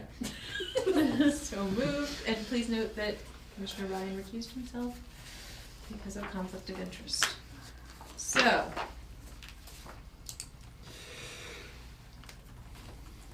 That was a little bit of erosion on one of those stone dust loops around the retention pond. That was today. From the rain. From the rain. It's not, from it's all, yesterday. yeah, it's all contained in those silt fence, Sorry. but it's just nothing I would complain to anybody about. Well, okay. I know. I typically go out on Wednesdays to Yeah, do the yeah, sidewalk okay. before our Thursday meetings, so. But everything looks pretty good. This looks worse than it is because of the shadow, it's not. Okay. So says the guy that owns the place. Really, nothing to worry about. You should hear us when we go out there. What is this? Ah.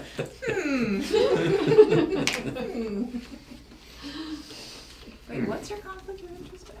He owns part of the No, building. no, it's for, part ownership of one of the buildings. Not the one with the release that was Which, No. no, the no. most recently No, discovered. Let's Jay- move on the meeting. Jay just Historical. hasn't found his releases yet, that's all. Jay, please don't sign this. I will not say that.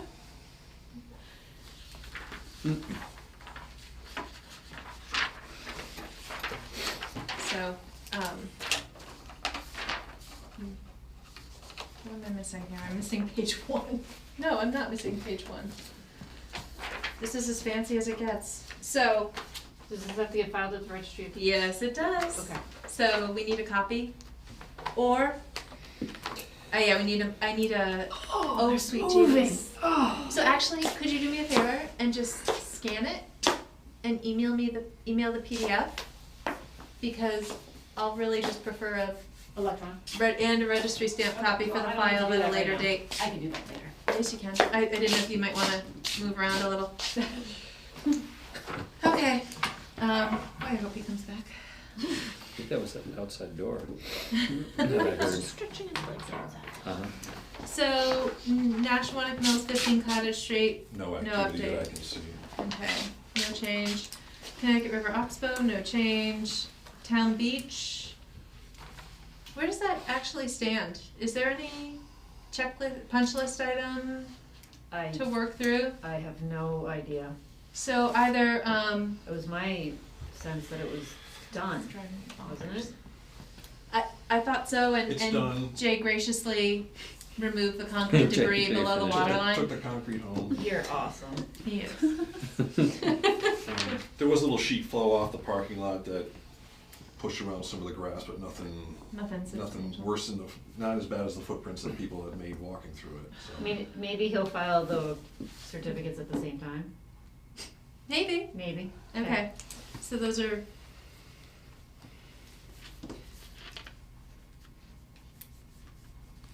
Lathrop on hold until at least the growing season. PCT, Mutter Field, there were 2 updates. One was the weekly report.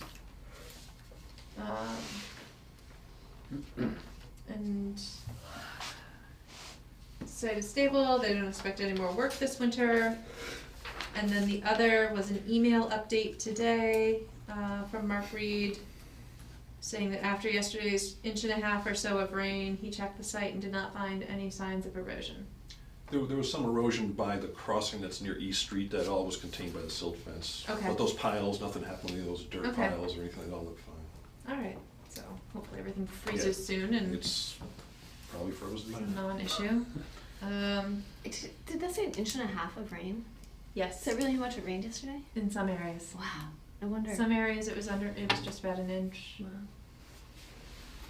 Yeah, that was a long day. Indoors with With the kids. people.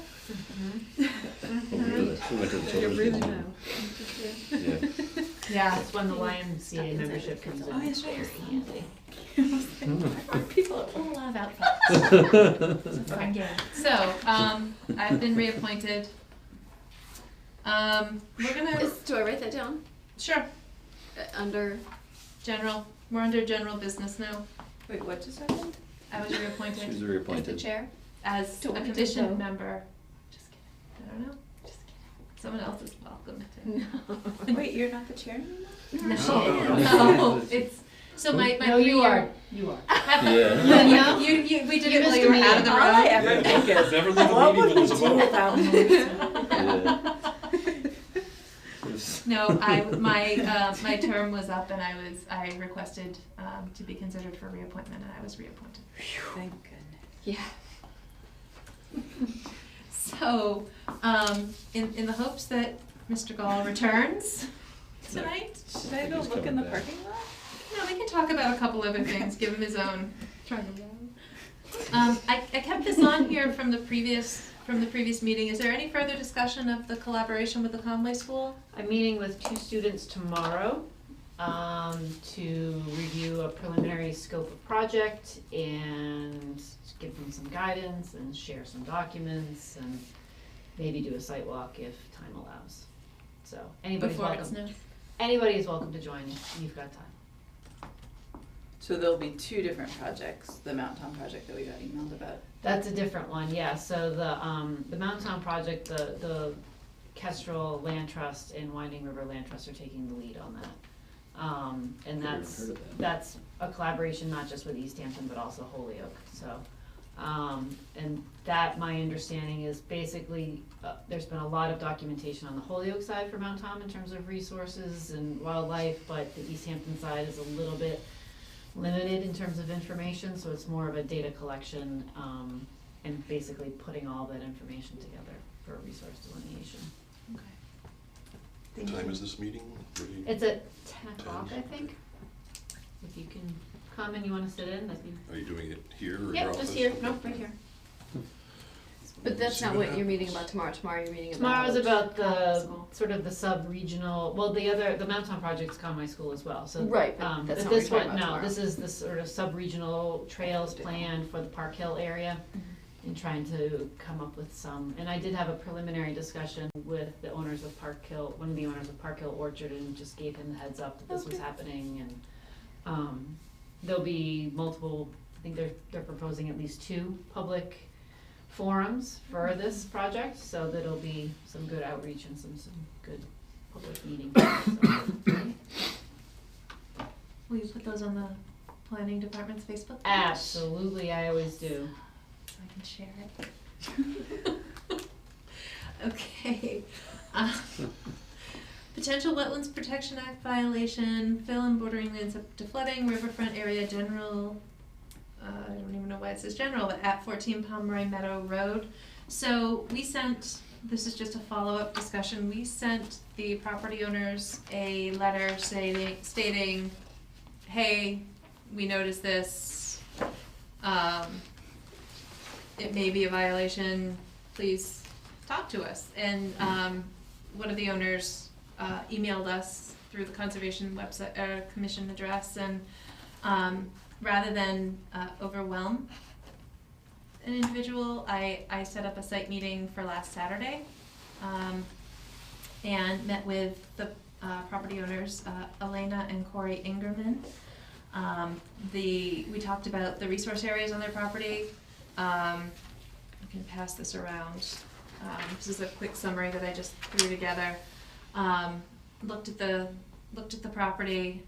They've actually had their, not topography, not elevations, but they've had their property lines surveyed because of not the problems with the adjacent property owners, encroachment, that sort of thing. And they're marked with small bollards. So basically that tarp covered pile is indeed their burn pile. January 15th is when they can request a burn permit, apply for a burn permit, and then they'll burn it. It's stumps and roots and other woody debris. I think I have it. So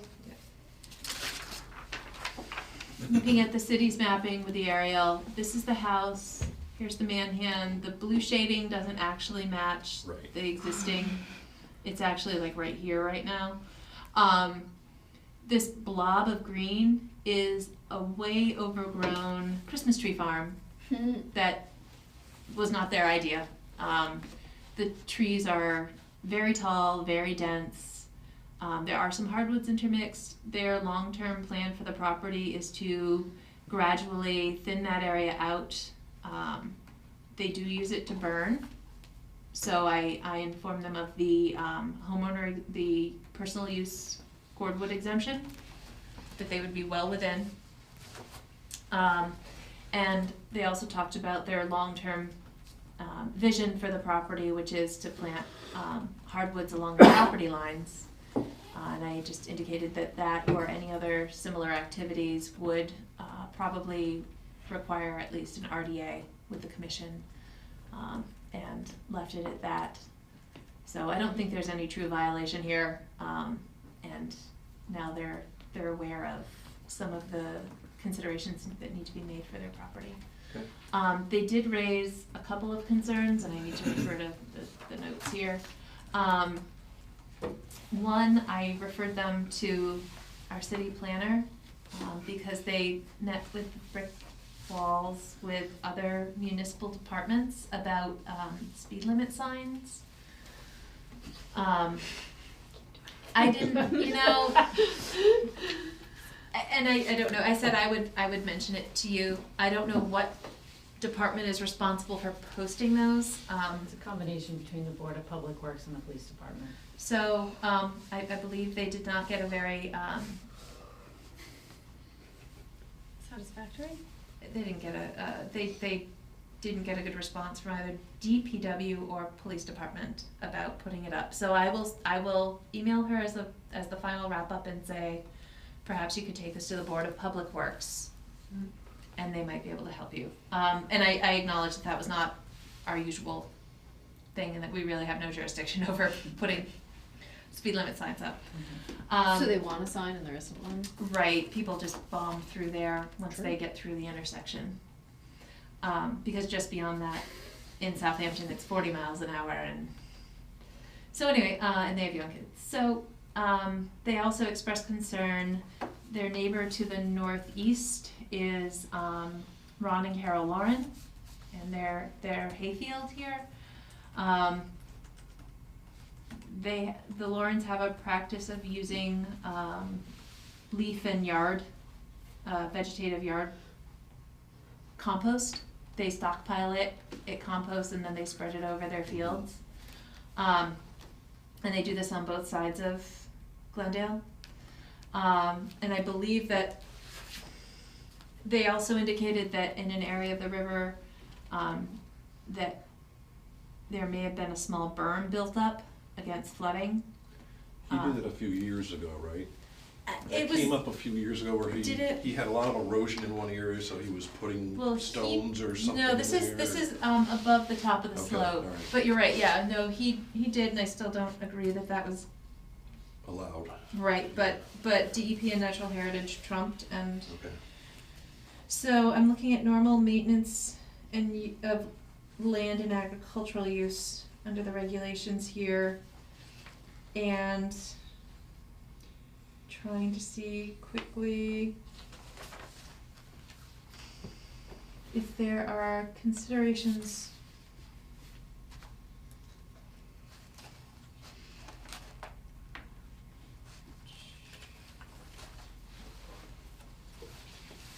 And I may just have to do this.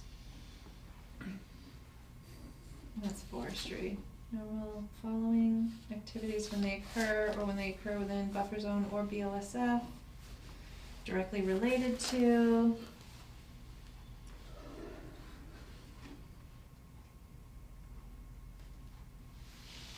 Spraying off fields, change of commodity. Yeah, I'm gonna have to look into this unless someone else wants to take this copy. I'll look at it. So the question is, and without an existing conditions plan, I don't know how to determine it, because if there is a berm of any sort there, it's not exaggerated. But I did say that I would bring that to the commission for a discussion, and But if they're using the property for farming, can they really, they can kind of do those kinds of things, I would think. well, and I think what I and anyone else is welcome to do is to look at the DEP document on, it's like a companion document to the regs where it's about agriculture and the agricultural exemptions. And I can email a link to that. Okay.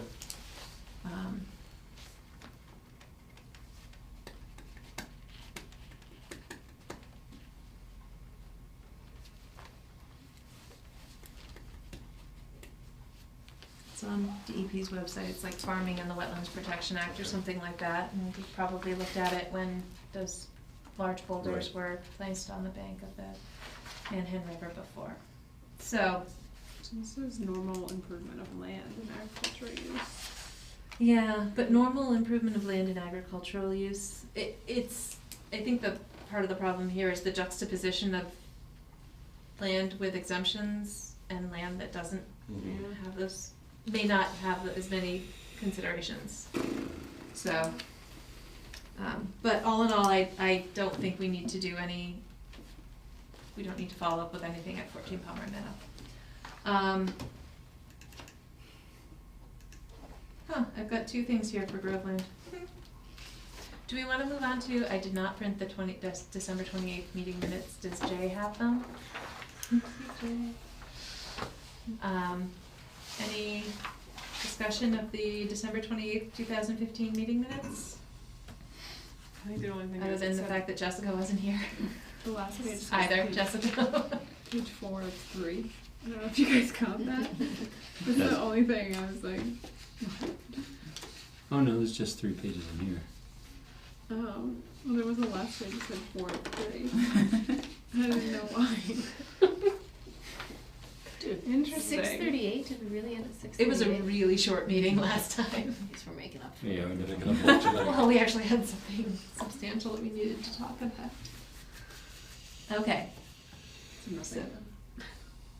I'm good. I'll move Thank to you. approve the minutes from December 28th, 2015.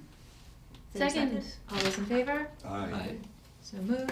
And you note that Jessica Harwood did not vote, abstain because she was not present. Present. We're awesome, we're having fun. We had our shortest meeting of the year. And here is where I get punished. Among the, There may have been goats involved. that's right, there was a goat involved. We presented Chris with a stuffed goat. That he could eat if he wanted to.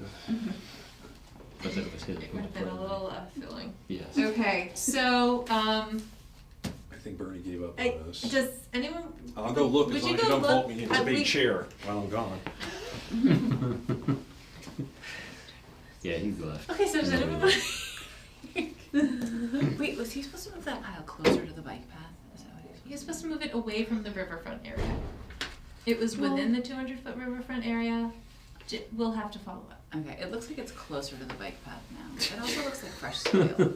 Well, he turned it over probably, but But was maybe it it's a mulch different one. before? 'Cause Maybe it was mulch covered dirt. You know, so I went for a run on Saturday, and I was feeling kind of tired and not really thinking straight. And I went past the sign that said Bernie for president, and I said, "What's that guy up to now?" We are still being recorded. I don't see a big pickup truck out there, so. Okay, We so should put we've some lost stickers on his Mr. truck. Gall. He I'm not gonna. It was an SUV of sorts. Should we? Yes, I usually has a big pickup truck, so that's what I mean. Yeah. So, yes, Ashley. I don't know. Okay, so to recap, wrong file. To recap, on New Year's Eve day, In the mud. in the muddy mud, Jay, Dan, and I met with Bernie Gall at the end of Groveland Street, Which is? which is It's the one with all south the of Cernak. inflatable Christmas things on the corner. You know the one, Thank you. that one? That is See, a helpful that landmark. zeroes it in real fast. Mhm. So, wait, Off yeah, of Route nice. 10. So Yes. this is Tasty Top. There you go. Yep, Tasty Top. So this is a paper street subdivision that Bernie owns a lot of. Not all of. In fact, the city of Easthampton has their name on a few of these parcels, as do some other individuals whose names I didn't recognize. It's all forested.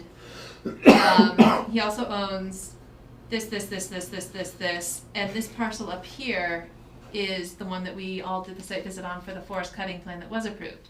None of the land down here has an approved forest cutting plan. There were some concerns phoned into the commission via the planner about disturbance to streams. So, we requested a site visit, and, there was an existing road with several existing, Jay has photos too, Yeah. several existing crossings. Oh, actually, I need these. Sorry. So, I guess before we go into that, there's an exemption for forestry, for the cutting and removal of trees for the purpose of selling trees or any products derived therefrom carried out in accordance with a forest cutting plan approved by the Department of Environmental Management, which is now DCR.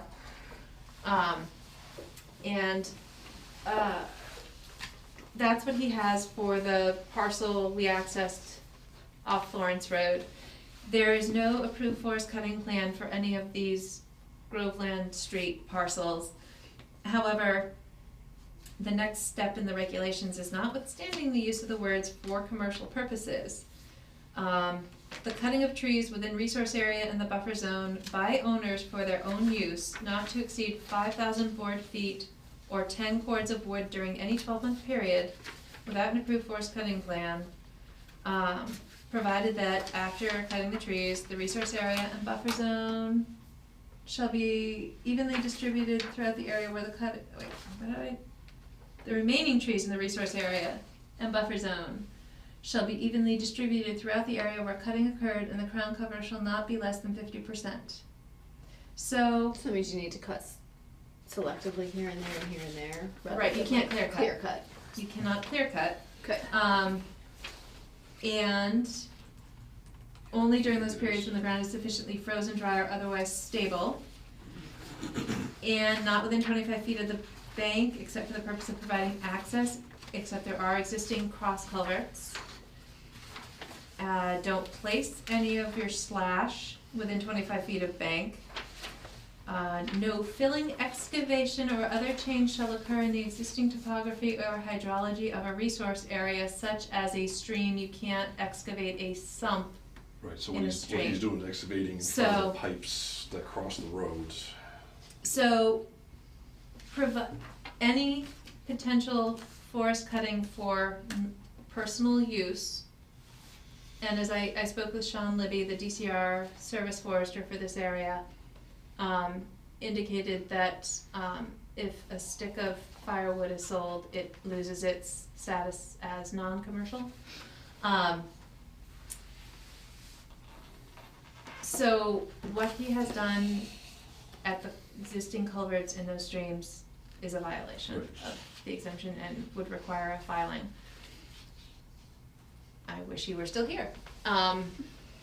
So I think I will write a letter. Does the commission want to pursue enforcement action, or do we want to start with a letter? Or do you want me to consult with Mass DEP? Consult with Mass DEP leaning towards enforcement, I Okay. think is how I feel. Can you consult with Mass DEP leaning toward enforcement? Thank you. That's magic. It's magic. You see her, like, her wrists are still, but her fingers are going. It's crazy. So that excavation was for sumps? So, So he's got pipes that are crossing the road and he's digging out the Culverts. mud. culverts, yes. And he's digging out the mud and fill to try to get the culverts to work again. But, he's going in with a big excavator and removing yardage of material in a wetland to do it. It is in a wetland? They appear to be jurisdictional intermittent streams. Yeah. And there were 3 crossings that we observed. And then there's a 4th one, where's the map? It's It's in our there. packet. It's in the packet in front of me. So, as we were approaching, the lot where he has the approved forest cutting plan, there's a wetland area connected to this large, tributary to or Bassett Brook, one or the other. I can't tell based on this map and I don't know it well enough. And so that wetland is a BVW. It also appears to may have vernal pool characteristics, or serve as vernal pool habitat, even if it isn't certifiable as a vernal pool. And he asked about some stabilizing the slope on the downstream end of the culvert, which you couldn't even see. And we informed him that that would require filing with the commission. So he hadn't touched that one. There were 3 others along the existing forestry access road that had been modified. No, not modified. The inlets and outlets had been disturbed. The pipes didn't appear to have been changed at all. So, all right, I will consult with Mass DEP. What day did you guys go? New Year's Eve. From 3 to 4-ish p.m. I should say 3-ish. Do you ever dry those shoes out? Yeah, what are those shoes? Someone showed up Still in my garage, actually caked in mud. Okay. So, They may go in the trash. and then they'll go in the trash. Awesome. So, is there anything, oh, there are 2 of these. Don't need 2. Budget. We need to talk about budget at our next meeting? Is that what Next you meeting, asked? Yeah, if you put on the agenda, it's budget season again, and so, I'll scan and send you the budget report sheet, which basically shows what the money has been in the past years and then what the request is for this year. Jessica, this came out at the last meeting. And we all got this, right? I didn't. Okay, take it. What is the link to that? All you need to do But- is sign this, fill out the sheet. But was it, there's like something else you have to do online? Only once, when you first get appointed, there's a video, otherwise you just read that and fill out the sheet in the end. Okay. It's not the one where you take the test. is there one of these that I can Funny, take? can you make little quote marks when you say test? Oh, You can I got one. Okay. Yeah, can I take So a those, picture? those are supposed to be, Pulling this one too. yeah, I guess. yeah, they need to be done as soon as possible. Can you do it right now? You can do it right now, Can I and hand give- them to can we me, give and it to then I you? can turn it in. Sweet. That's fine. So, if anyone is interested, the annual MACC Environmental Conference is Saturday, March 5th, again at the College of the Holy Cross in Worcester. Does anyone want this packet of information? I might look at it. You might talk me into going again. Did you go last? I The did. discounted fee? You would go for the again? commissioner? Yeah. Alright, There's so much more to know. I just need to check my schedule. MACC member 115, government and nonprofit 120. Yeah, 115 is an MACC member is the best you're gonna get, Okay. unless you're a full-time student. But the commission, somewhere, Depends on your budget. You know, for last year. the budget has been shrinking. I think Mhm. this past year we might have given up all educational or a majority of it because people weren't going. okay. But I'd have to take a look at it. The sheet's right there, You should know all of it. sitting in front of me. There's 200 and something in there. I have some issues with that as well, so. So you say 12, 11? This was just coming up, Lance, I was just posting. I know, I'm gonna read it after the Discussion, fact. I was talking about that just. There's no line item for training this year, but I mean, you Oh. You're can, gonna go to any of them? I don't know, I'll look at it. thank you. Yeah. Thank you. Who wanted that, Jessica, you wanted it? Well, there isn't money to pay for us to go.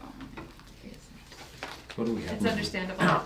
Free lunch. We have money. We have There's postage. no such thing as. Well, you need the postage money probably anyways. Yes, she does need the postage I mean, money. you're the only board that really sends out certified Yep. correspondence, so Yep. that's like $7 to $9 a pop Can each we time. figure out how Yeah. to do certificates of mail? What do you mean? It doesn't actually help. So we've trimmed back and that we don't have to send anything DEP certified. Oh, we don't? We, Well, no, we haven't. and we just haven't that we've, or we've DEP been just is emailing. regular mail, but it's like if there's an enforcement order, Yeah, if that there's has stuff to go like that, all that certified. stuff's gotta go certified, Yep. How much, which is fine, but it's, do you know how much we usually spend on the postage? well, Or- typically it just gets folded into the planning Yeah. department postage budget along with the planning board and the ZBA. Yeah. Um, All right. There's no extra money this year left. Okay, so for the time being, I'm just gonna put a copy of Pat Ruff's email and the current plan into this 107 Briggs Street Okay. file. All right, is there any other business to discuss? God help us now. Wetlands ordinance next Yeah, year. we'll talk about the ordinance now. No. That's fine. All right, Alright, being no further business, anyone care to motion to adjourn? Move to adjourn. second. Third, all's in favor? Aye. Yeah, so moved.